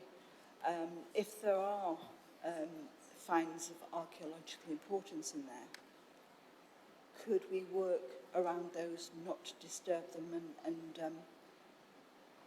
preserve our heritage and our history? Thank you. Thank you. And finally, Councillor Levery. Thank you, Chair. I just wanted to help the committee understand some of the lessons learned by private developers going into existing greenbelt sites, which are in the plan, to do surveys and investigation work. This has led, in many cases, to tenants complaining about work being done without their knowledge, and also complaining about damage to crops and the like. So there's a lot of sensitivity around this, particularly those people that are farming land. So I'm pleased to hear that you're going to talk to the tenants. I think you must understand that the tenants are very sensitive to this because they've seen what's been going on already, and therefore the council needs to take careful study of what's happened in the past, particularly on the private sites, and make sure that the council have an approach that engages the tenants and they are happy to agree for this work to go forward. We've got the example of one of the sites which has now been reduced by 2/3. So they've done this investigation, but the inspectors changed what work will be done there, what will be developed. So the plan itself is still in abeyance to some extent until we hear what they say. And the second site, the tenants actually had to, there were 3 farmers, they had to actually withdraw their rent payments because so much damage had been done to the crops there. So we must be really sensitive to this and very careful. And can we make sure that we do talk closely to the tenants and make sure they're happy with what's proposed. Thank you. Thank you. Ellie, if you'd like to come back on those, there's clearly some real concerns around how intrusive the investigation works are. If you can perhaps respond to that, and also about the point just raised there about how we will communicate with neighbours and so on about any potential works. Thank you. So firstly, I would just like to reassure you that we are not entering any of these sites without permission from the tenants to do so. So we haven't got that permission from the Beaver Hill tenant. I haven't approached them. I just wanted to set out that that is the next priority for us after we've got access via the S8 and S11 sites. So any access would be in consultation with the tenants. Each site is different, so in terms of the impact of those surveys on crops or livestock or whatever it may be at the sites, we're discussing that with the tenants directly so that they understand it, and we time it right as well. We're hopefully coming into crop harvesting season. As I described, the next phase of work only takes a matter of days, so it may be that we can get in there where it's least impactful as well. Absolutely, in terms of the heritage and history of the site, there's a huge amount to take into consideration. We are very interested in what is below ground, and obviously clearly there's an immediate challenge there in that you can't see what is below ground. But we do everything we can to explore and to gather as much information as we can.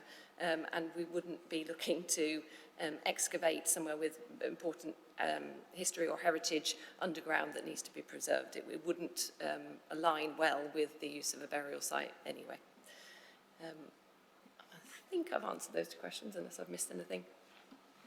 Thank you. We will move on to the recommendations then, which are on page 113 of your pack. My question wasn't answered. Apologies. About examples in other places and whether we are in contact with places. Yes, we are, sorry. Yeah, we are in touch with other authorities to see what's taking place in other areas, what's working well, what isn't working well, what they've learned from it. So yes, is the short answer. We're on with that. Thank you. Moving on to the recommendations then, on page 113, we are recommended to, I will paraphrase somewhat because they're quite long, note the contents of the report, including the current position on burial capacity, note and support the programme of interim measures being implemented, note the progress being made to secure new cemetery land, including legal, technical and feasibility work, support the proposed approach to prioritising the progression of work and allocation of resources across identified sites, including progressing feasibility at the Beaver Hill site, recognising the significant burial capacity pressures within the southeast of the city and the need to bring forward potential solutions in a timely manner.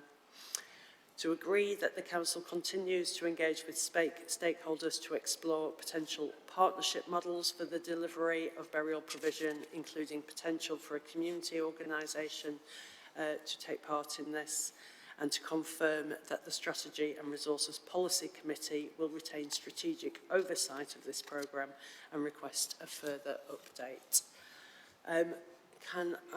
Are people in agreement with those proposals, or is there any dissent?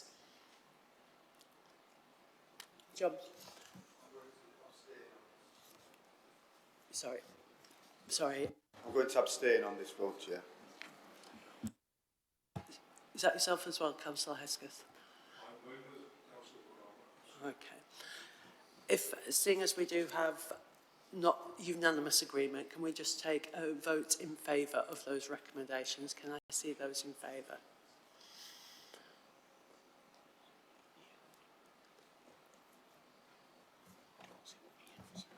I think we've got 15 in favour, and those against, and those abstaining. 3 abstaining. Thank you. In that case, those recommendations are carried, but we note the abstentions.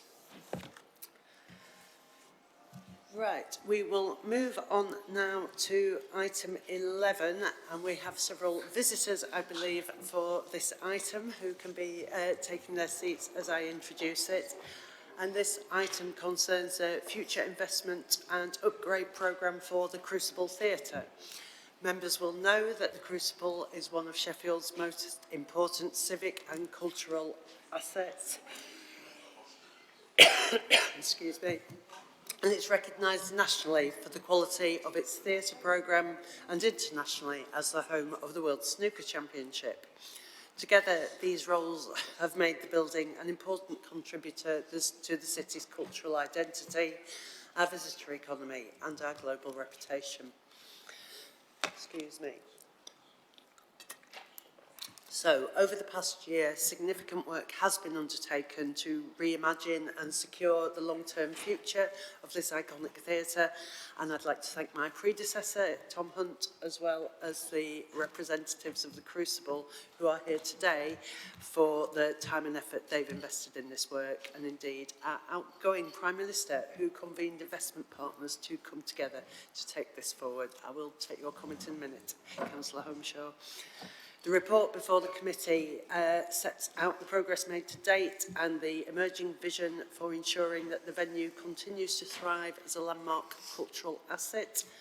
A feasibility study has now been completed, examining the options to modernise and improve the building, to enhance the experience for audiences and performers, and to ensure that the Crucible remains capable of supporting both world-class theatre and major international events for many years to come.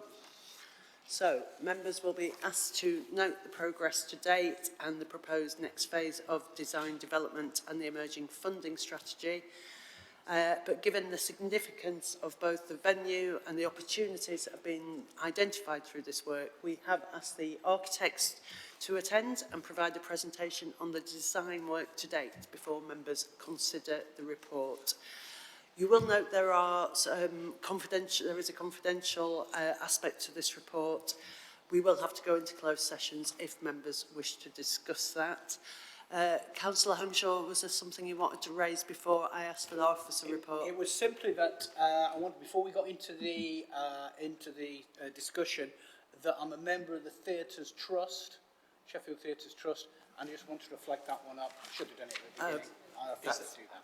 Thank you. Sorry, is that? I think that was a declaration of interest.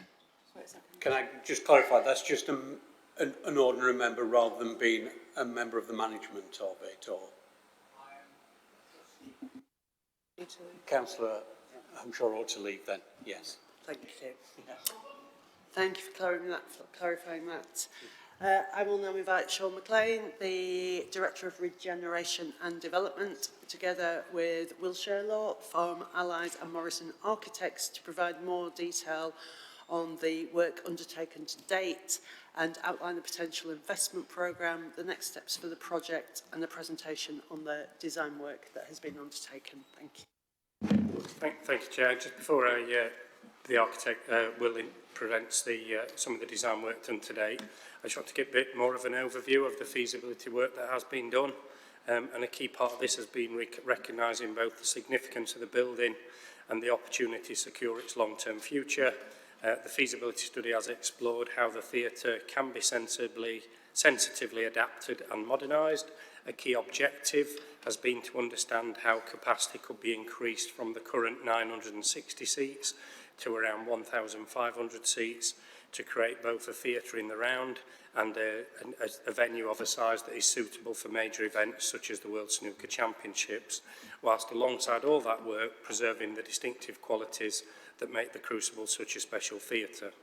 The feasibility work is now complete and has concluded that increased capacity and wider building improvements can be achieved through a significant but sensitive redevelopment of the theatre. The proposals focus on three principal areas. Firstly, modifications to the main auditorium that will enable a temporary increase in capacity to 1,500 seats in the round configuration, but while maintaining the performance quality and acoustic characteristics that are central to the venue's success. Secondly, improvements to the back of house facilities to respond to operational requirements, improve circulation, safety and functionality for both performers, staff and visitors. And the third area of focus has been around enhancements to the front of house areas, including opportunities for improved hospitality space, a more welcoming public environment and enhanced visitor facilities. The project aligns strongly with the council plan in that it creates a creative and prosperous city, helps strengthen the city centre economy through increased visitor numbers, enhances the city's cultural offer and supports our ambitions around growth, investment and international profile. The scheme will also seek to improve the building's environmental performance through the renewal of key systems and infrastructure. In terms of funding, significant progress has been made and officers are now confident there is a credible route to assembling the capital funding required for the project, and an indicative funding package of at least £45 million has been identified, drawing on a combination of public sector, strategic partner, private sector and philanthropic donations. And development funding for the next phase of the work will be supported through SIMCA's funding arrangements. Before taking questions on the report, like I say, we have a short presentation on the work undertaken, and I'll shortly hand over to Will Shawlaw from Allies and Morrison Architects. They've led the multidisciplinary design team, working alongside theatre specialists, acousticians, engineers and fire consultants to develop the feasibility work that underpins today's report. And the proposal will illustrate how the work undertaken seeks to enhance capacity, modernise the building, secure its long-term future while respecting and preserving the unique character of the Crucible. Over to you, Will. Thank you. I'm going to give a short overview of the work we've undertaken during the Stage 1 design period on the project. And our starting point before beginning to develop proposals was to spend time looking at the existing building to understand what makes it so special and the design features which merit its listed status as one of the most influential and architecturally distinguished theatres of its generation. The first slide shows the original architect's model capturing the building's layered form spreading out from the main auditorium. There are also some photos taken during construction and following the building's opening. You can see how the context has changed considerably since completion in 1971. In the photo on the top left, you can see the silhouette of Park Hill, completed at a similar time, and the building is orientated east to frame views out across towards the Sheath Valley. The photo in the bottom middle shows the distinctive material palette of blockwork visible both internally and externally, exposed bulb lighting and stainless steel detailing. And alongside this, a photo of the auditorium in use with the characteristic starry sky lighting. Next slide, please. Perhaps the most significant feature is the very recognisable auditorium, which is an intimate quality defined by the relationship between the audience and the thrust stage. Audience members are in close proximity to the performance, with excellent sight lines, acoustics, and the democratic layout enhancing the experience. Although the auditorium has undergone a series of refurbishments, it remains very similar to the original design. It is therefore a clear constraint that proposals must respect, and is also important to ensure the special design, acoustic and experiential qualities of the auditorium are not diminished. Next slide, please. The following 3 slides show some of the interiors shortly after the building's completion. Something we found very positive was a lot of the aspects which made and still make these foyers special survive relatively untouched. Next slide. This includes the robust material palette, the distinctive pattern carpets, and the generous foyers which become more expansive as you travel up the building. Next slide, please. However, similar to other buildings of this period, gradual alterations have been made as the building's needs and regulations have changed. External space has been infilled to provide more usable floor area, and the foyer has become more compressed, with colours and finishes becoming more muted over time. Due to the age of the building, alterations have also been required to improve accessibility and fire performance. However, with these piecemeal additions, there has been a loss of transparency and connectivity, with the spaces becoming more enclosed. The project offers an opportunity to reconsider the building holistically and make interventions which improve circulation and audience flow. The scheme will include a review of current spaces which support the operation of the theatre to ensure the layout meets current and future needs. And this also includes consideration of improving provision of hireable space. Next slide, please. Previous slide, thank you. This is the original view of Arundel Gate, which was designed as one of the primary entrances. At first floor level, the glazing, which provides panoramic views from the foyer, also makes visible the activity of the bar area from outside. This facade has changed considerably, with the area of the 3 columns being infilled and now containing the cafe. The dramatic nature of this facade has been lost with the later changes, and something we feel is important to reinstate in some way. We're looking at options for interventions which unify this elevation and create a cohesive sense of arrival from Arundel Gate. Next slide, please. Similarly, Tudor Square has changed considerably since the 1970s. Previously, there was a road directly outside with a car park opposite. The square became a public space in the early 1990s, and the neighbouring Lyceum Theatre, Central Library and the Winter Gardens opposite create a significant historical and cultural hub for the city. The changing developing context, particularly along Arundelgate, is something which needs to be considered and proposals must respond to. Next slide. And this is a useful slide to show how activity, including tables and chairs, spilled out of the building onto Tudor Square, and there's precedent for reinstatement. Originally, the grill bar and later restaurant were located at the upper ground floor foyer level. Next slide. And this is a photo of the current Tudor Square entrance, with a large extending box containing a function room.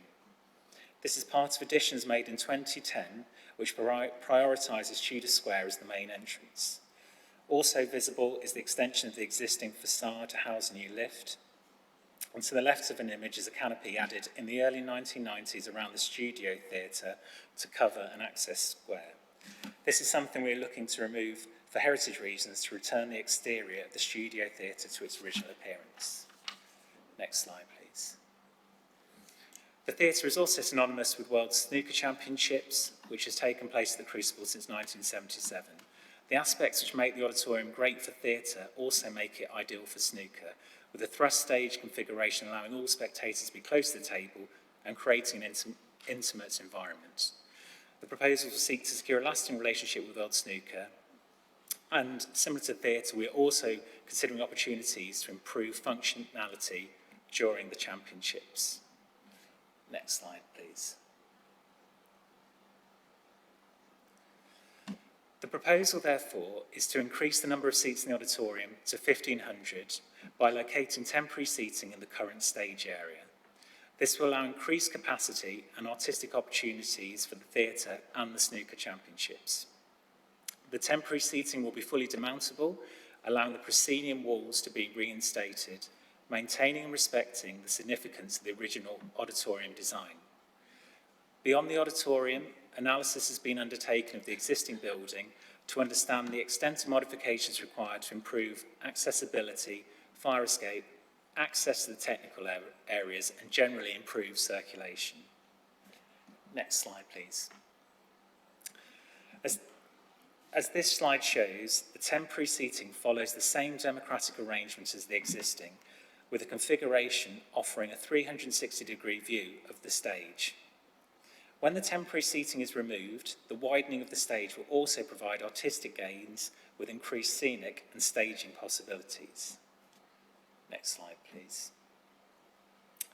The following two slides are concept images showing the proposed auditorium fully in the round during theatre mode. Next slide. And also during the Snooker World Championships. Next slide, please.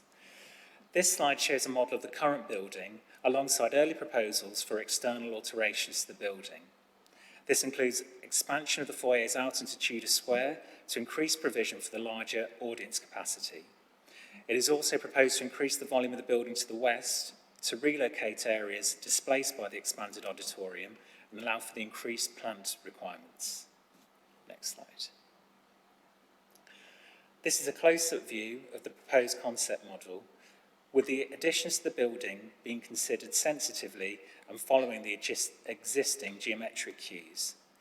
The scheme will seek to improve the theatre's interface with the surrounding public realm and provide a better sense of welcome.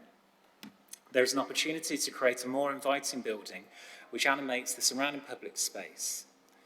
We're also looking to reinstate terraces at the upper foyer level, allowing activity to spill from inside to outside of the building. Next slide, please. The following slides show a series of interior views. The first, an existing view demonstrating the reduction in transparency with the addition of the Adelphi/function room. Previously, the foyer continued up the stairs to a terrace with views out across Tudor Square. Next slide, please.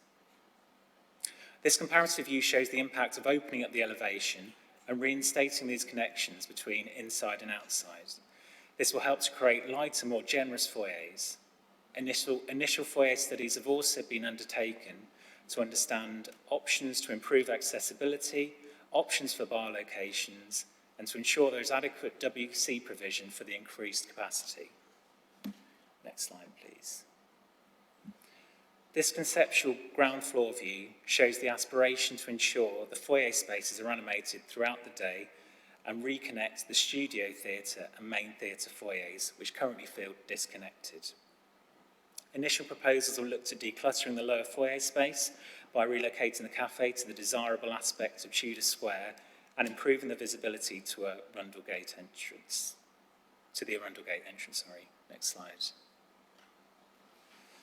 The final slide is a sketch visual of the exterior, showing the desire for activation onto Tudor Square at ground floor level through the provision of a cafe and at first floor level in the bar area and onto the terraces.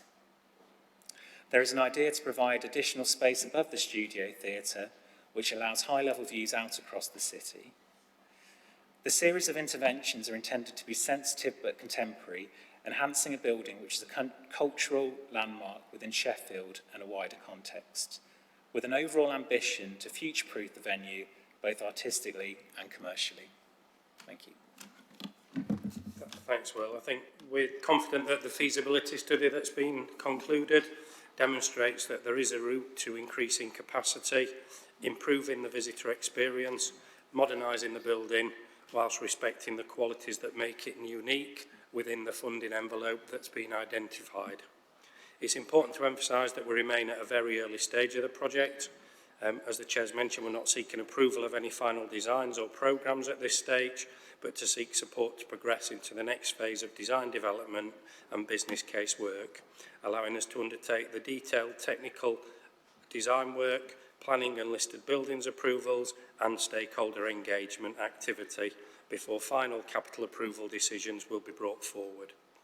We're also joined by Joe Mothersole from Rad Levitt Bucknell, who've been the project and cost leads from the feasibility work, and we welcome any questions from the committee. Thank you, Chair. Thank you so much for the presentation, which really brings to life, I think, the changes we are looking at for the Crucible. I've seen a couple of people indicating to speak. I'm going to assume that at the moment we are considering questions that are do not require us to go into closed session. So first of all, Councillor Hesketh. Thank you, Chair. I should be supporting this report. It's welcome. However, can I point out an inaccuracy in analysis in this report? And it's an important one. It's claimed that snooker is the most important, or world snooker, is the most important sporting event in the city. I've got a long memory, and can I just point out to members and our guests here that the Crucible is built on the site. Fine hotel, pub, with a snooker table. I drank there in my teens. I might tell you illegally, but that's another story. However, the Adelphi Hotel is where Yorkshire Cricket Club was founded. I haven't finished. Sheffield Wednesday were founded. Sheffield United were founded. And I think it would be a wonderful gesture by a combination of the Trust and the owners of World Snooker if we had a little mention inside the lobby of the Crucible Theatre to the real, proper sporting history of this city. Thanks very much indeed, Chair. Thank you. I'm sure it's to some extent a matter of opinion over which are the most important sporting items. And apparently there is already a football plaque in the Crucible, so hopefully perhaps we can highlight that. I will take Councillor Argentio now. Yeah, Councillor Hesketh, you should take one of the football tours and then you would know that there is a plaque that commemorates all of those things outside the between the entrance of the Crucible and the entrance to what is called the Playhouse now.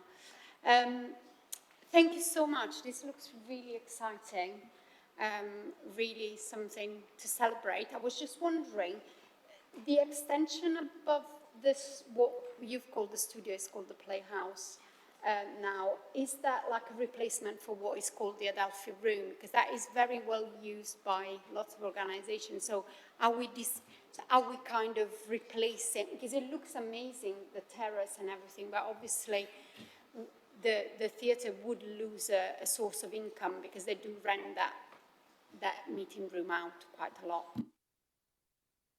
Thank you, and I'll take a question from Councillor Booker before we get some responses to those. Thank you, Chair. It may be a stupid question, I'm good at those.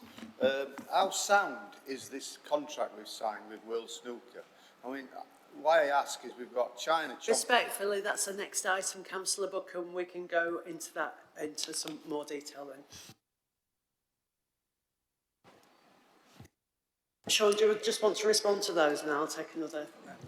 Yeah, I think really in terms of Councillor Argenzio's question, what I would say is that these plans have been developed in full collaboration with the Crucible Theatre.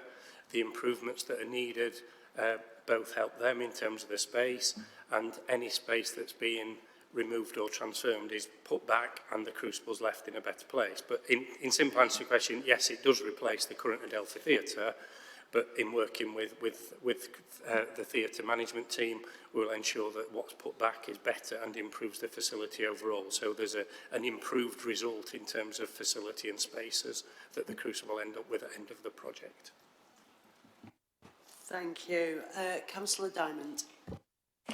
Thank you, Chair, and thank you for the report. It's really exciting to see these visuals, representations. I think it would be brilliant if we can deliver this.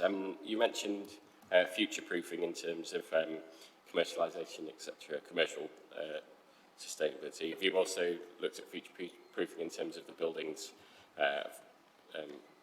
the changing climate adaptation and mitigation, and also sustainability more generally in terms of energy and things like that? Thank you. And Councillor Maroof. Thank you, Chair. There was a screech there. Sorry. I just wanted to make it because I was involved with the beginnings of this as Chair previously, and I totally welcome what's come forward. But I do want to have a call out to all the arts and cultural groups within the city who are absolutely fantastic, and I have the privilege of visiting quite a number of them, and I think there should be, I know this is the flagship, but they make this city what it is now, and some of these groups are working on very low budgets, but they give Sheffield a recognition way beyond their financial abilities. So I think there should be some recognition of that, and hopefully there will be something from within the Crucible Theatre itself. The second point is there is a great deal, and there's quite a number of people in Sheffield who do make a living out of arts and culture as well. And I think there should be some, I don't know what it is, but I think some sort of recognition of the fact that we will be adding to that employment, because they do employ quite a number of people in the city. So those two things coming together and this happening, I think is quite a positive thing. So just an observation, Chair. Thank you. Thank you. Sean, would you like to come back on anything there? In terms of Councillor Diamond's question, I mean, yeah, ultimately we will be upgrading all of the facilities. We're still at a very early stage. We've not yet started that work, but the building will be brought up to current day standards. And I don't know if, Will, if you want to add anything further about how we will approach that. Yeah, it's obviously a very important question. As it's an existing building, it's already got a good starting point in the fact you're minimising building work and therefore carbon cost of that. What we are trying to do is keep as much as possible, minimise intervention and be really surgical and structured, and that not just includes the 1970s building, but also the interventions made in 2010. We'll be looking at things at the next stage, such as, we already have been discussing this, but fabric upgrades. Are there any benefits to changing windows to improve thermal performance, upgrading insulation? But the initial feedback we've had is that the most service-hungry part of the building is the auditorium. And so one of the most important aspects is making that as part of the upgrade, is making that as most energy efficient as possible. The foyers we're getting into, but it's the auditorium that the initial feedback seems to be we need to focus on. In terms of overheating, etc., you're, again, absolutely right. This is a very diagrammatic image. There's far too much glass here, no shading, etc. And this is something that, this is just trying to show the activity, but there will be more expression modulation in this facade for that reason, and it's obviously required. And that's a building regulations requirement as well. Thank you. I've got one more hand up. Before I do, we are approaching our guillotine. Can I just check that members are happy to extend the meeting so we can take the full item on the snooker? Is everyone happy with that? I'm seeing nods. Thank you. Councillor Rustling. Thanks. It's really exciting. Two kind of related points from me. Can we just make sure, as part of the wider collaboration with people in the city, that we're doing that across the city, including with groups and communities that potentially at the moment don't see the Crucible Theatre as part of their sense of the city. And that might be groups close, geographically close to the city at the moment, or in the outlying parts of the city.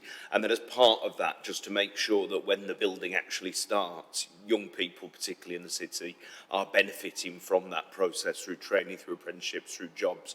And I think that's important economically, and obviously, you know, our NEAT position is one that concerns us at the moment, but also just, I think, the wider transmission of those stories in the history of Sheffield, of people who in their 20s helped to build it, and then in their 60s tell the grandkids that they helped to build it.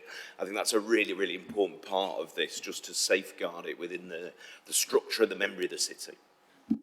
Thank you. Justin, I think you wanted to come in on this as well.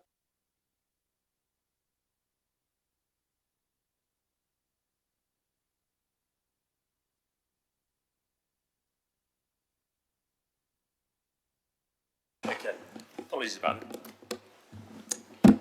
Yeah, thank you. For those of the committee, I've not met as yet. I'm Justin Homer. I'm Director of Economic Development and Culture at the City Council. So I think just coming back on the 2 points, actually, Councillor Maroof and also Councillor Rustling, I think it's really important that we see this as a catalyst for the wider cultural and creative industries sector across Sheffield. Absolutely, there's some brilliant facilities across the whole city, theatres across the whole city, and projects happening in Attercliffe and projects happening elsewhere that we need to connect into this. So it's just to just reassure you that we need to see this in the context of the wider culture strategy. And I think it's 3,000 businesses, 9,000 jobs that the creative industries support across the city. And really seeing that this is not the sum total of culture in the city. It's an incredibly important, nationally and globally important resource that we're responsible for here in the city, and we should be celebrating. But the work that we're doing, epitomised really by the City of Culture bid that we're happening at the moment, extremely grassroots based. We're lucky to have people in the team, and our culture team who are directly involved in running those kind of grassroots organisations, which I think gives us credibility as a council, actually, in terms of people who really understand this world in my team. So just to provide some reassurances that this is definitely part of that wider creative culture industry in the city. Thank you. Sean, any last points? Yeah, and just on the stakeholder point as well, we'll obviously work with the Crucible and the team as these plans develop over time. We'll have proper engagement to support the planning application and list of building consent. So we'll make sure we build a proper stakeholder engagement that tries to capture as many people as we can in terms of the development of this project as it goes forward. In terms of the opportunities for employment and training, they're embedded in all our construction contracts. So because this will be a project that the council will let the contractor manage for, we'll make sure that we offer as many employment and skills opportunities as part of the construction work as well, and we'll make sure we work with the supply chain to see as many opportunities as we can to local people during the construction works as well. Thanks. Thank you. Before we move to the recommendations, can I just double check there are no questions around the closed appendix that we need to take separately? All good? Thank you. Then we will move to the recommendations, which are to note the progress with work being undertaken on the Crucible Theatre regeneration, upgrades and future programme, to note the 1.3 million funding requirement for fees for the next design phase and linked drawdown of SIMCA for the development funding, and to note funding options of both private and public funding set out in the report for the wider development, including the likely use of Sheffield's gain share allocation to support the project. Is everybody in agreement with those recommendations? I am seeing nods all round. Thank you. Could we ask the members who had to absent themselves to return to the chamber, please?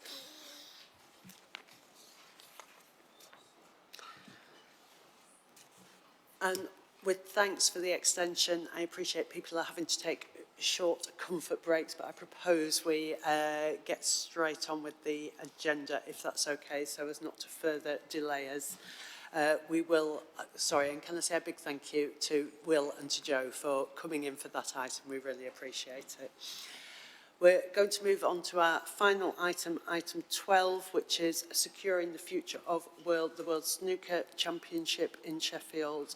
Again, we should note that there are confidential papers attached to this report, and I think we probably do need to have a closed portion of the agenda because one of those papers was circulated very late.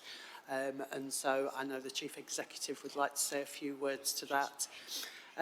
But in terms of the more general paper, I would like to really, I'm very, very pleased to be introducing this, being quite a snooker fan myself. It sets out proposals to secure the long-term future of the World Snooker Championship in Sheffield. As you will know, I'm sure Councillor Hesketh will know the history of this, being held at the Crucible since 1977 and over almost 5 decades has become synonymous with Sheffield's identity and international reputation, amongst other sporting events. It is one of the city's most recognisable events. It attracts visitors from across the UK and around the world and generates significant media coverage for Sheffield each year. So this report is fundamentally about whether we wish to secure the future of that relationship and maintain Sheffield's position as the home of World Snooker for generations to come. We know that snooker plays a very important role in our visitor economy, supporting local businesses, contributing to our cultural offer and showcasing Sheffield on a global stage.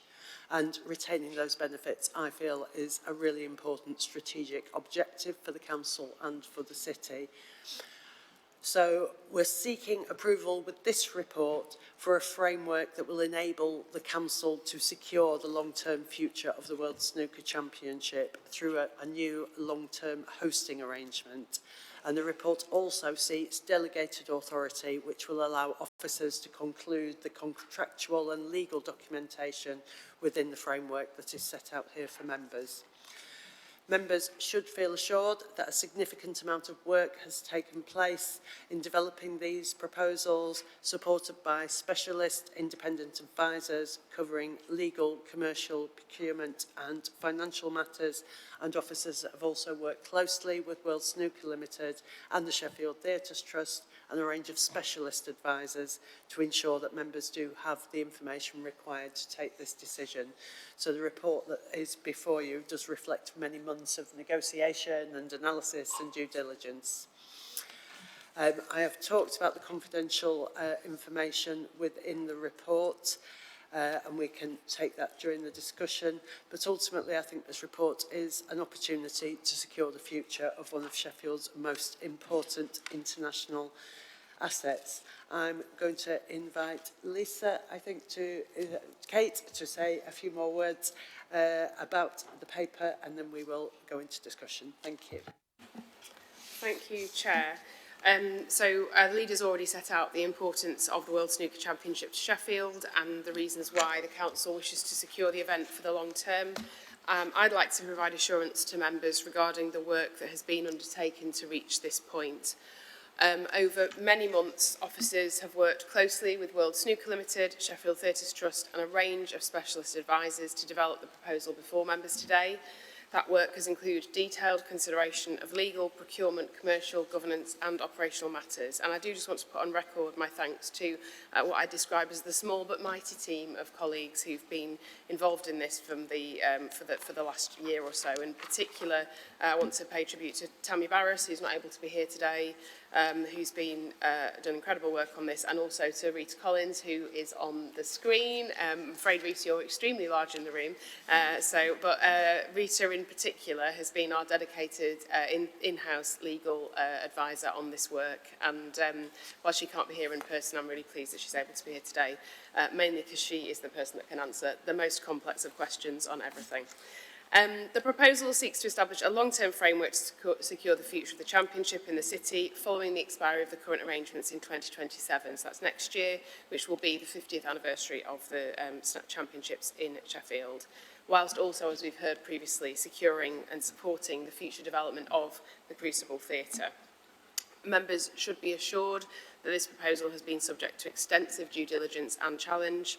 We've sought that specialist advice throughout the development of the proposals and have worked closely with our partners to understand both the opportunities and the risks associated with a long-term hosting agreement.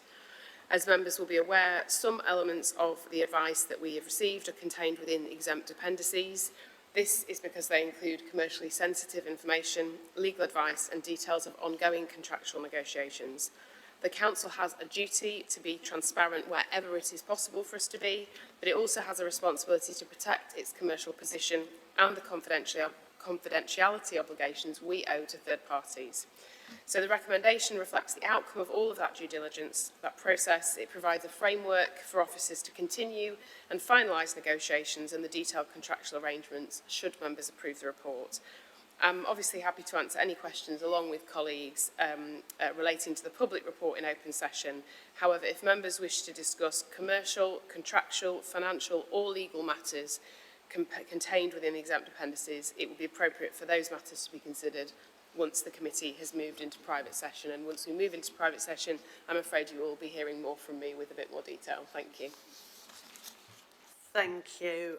So before we do move into a private session, are there any questions or comments that members are confident do not go into those potentially commercially sensitive areas? Councillor Moynihan. Thank you, Chair. I'd just like to pay thanks to Tom Hunt for the work he did in securing this for the city. It's really important in terms of our economy, in terms of the visitor economy, hospitality, hotels, everything. So it creates and sustains jobs, and I'd just like to pay thanks for him for doing that, helping that for the city.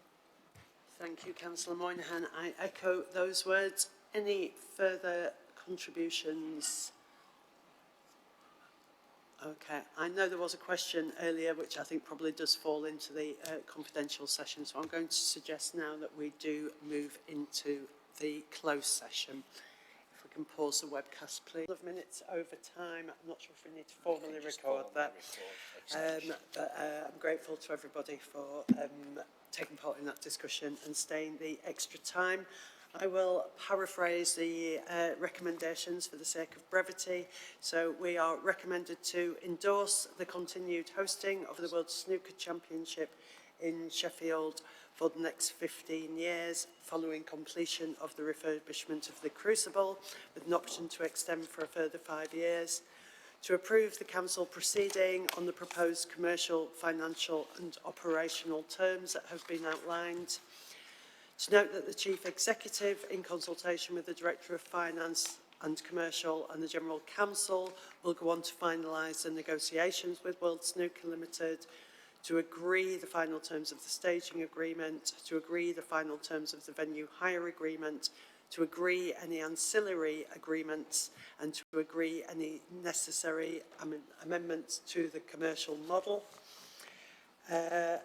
This one, to note and accept the evidence and assessment contained in closed Appendix 6, and that this forms the evidential basis upon which it has been concluded that the proposed arrangements do comply with the Subsidy Control Act. To delegate authority to the Chief Executive in consultation with Director of Finance, Commercial and the General Counsel to take all necessary steps to implement this decision, including those that are not already delegated. To note that the Council will enter into a direct contractual arrangement with World Snooker Limited, and to note that any future decisions relating to the proposed redevelopment of the Crucible Theatre, the associated capital funding arrangements or material changes to the approved financial framework will be subject to separate governance and approval processes as required. Sorry, that's quite a mouthful. Can I check that everybody is in agreement with those recommendations, please? Is that in agreement? And yes. No dissent? Fantastic. Thank you so much to everybody. I think we've made some really big decisions here today. A huge thank you to all the officers who have contributed to the papers that we've had today and all the work that has gone on behind the scenes, and to everyone here for staying for a slightly longer meeting than usual. Thank you.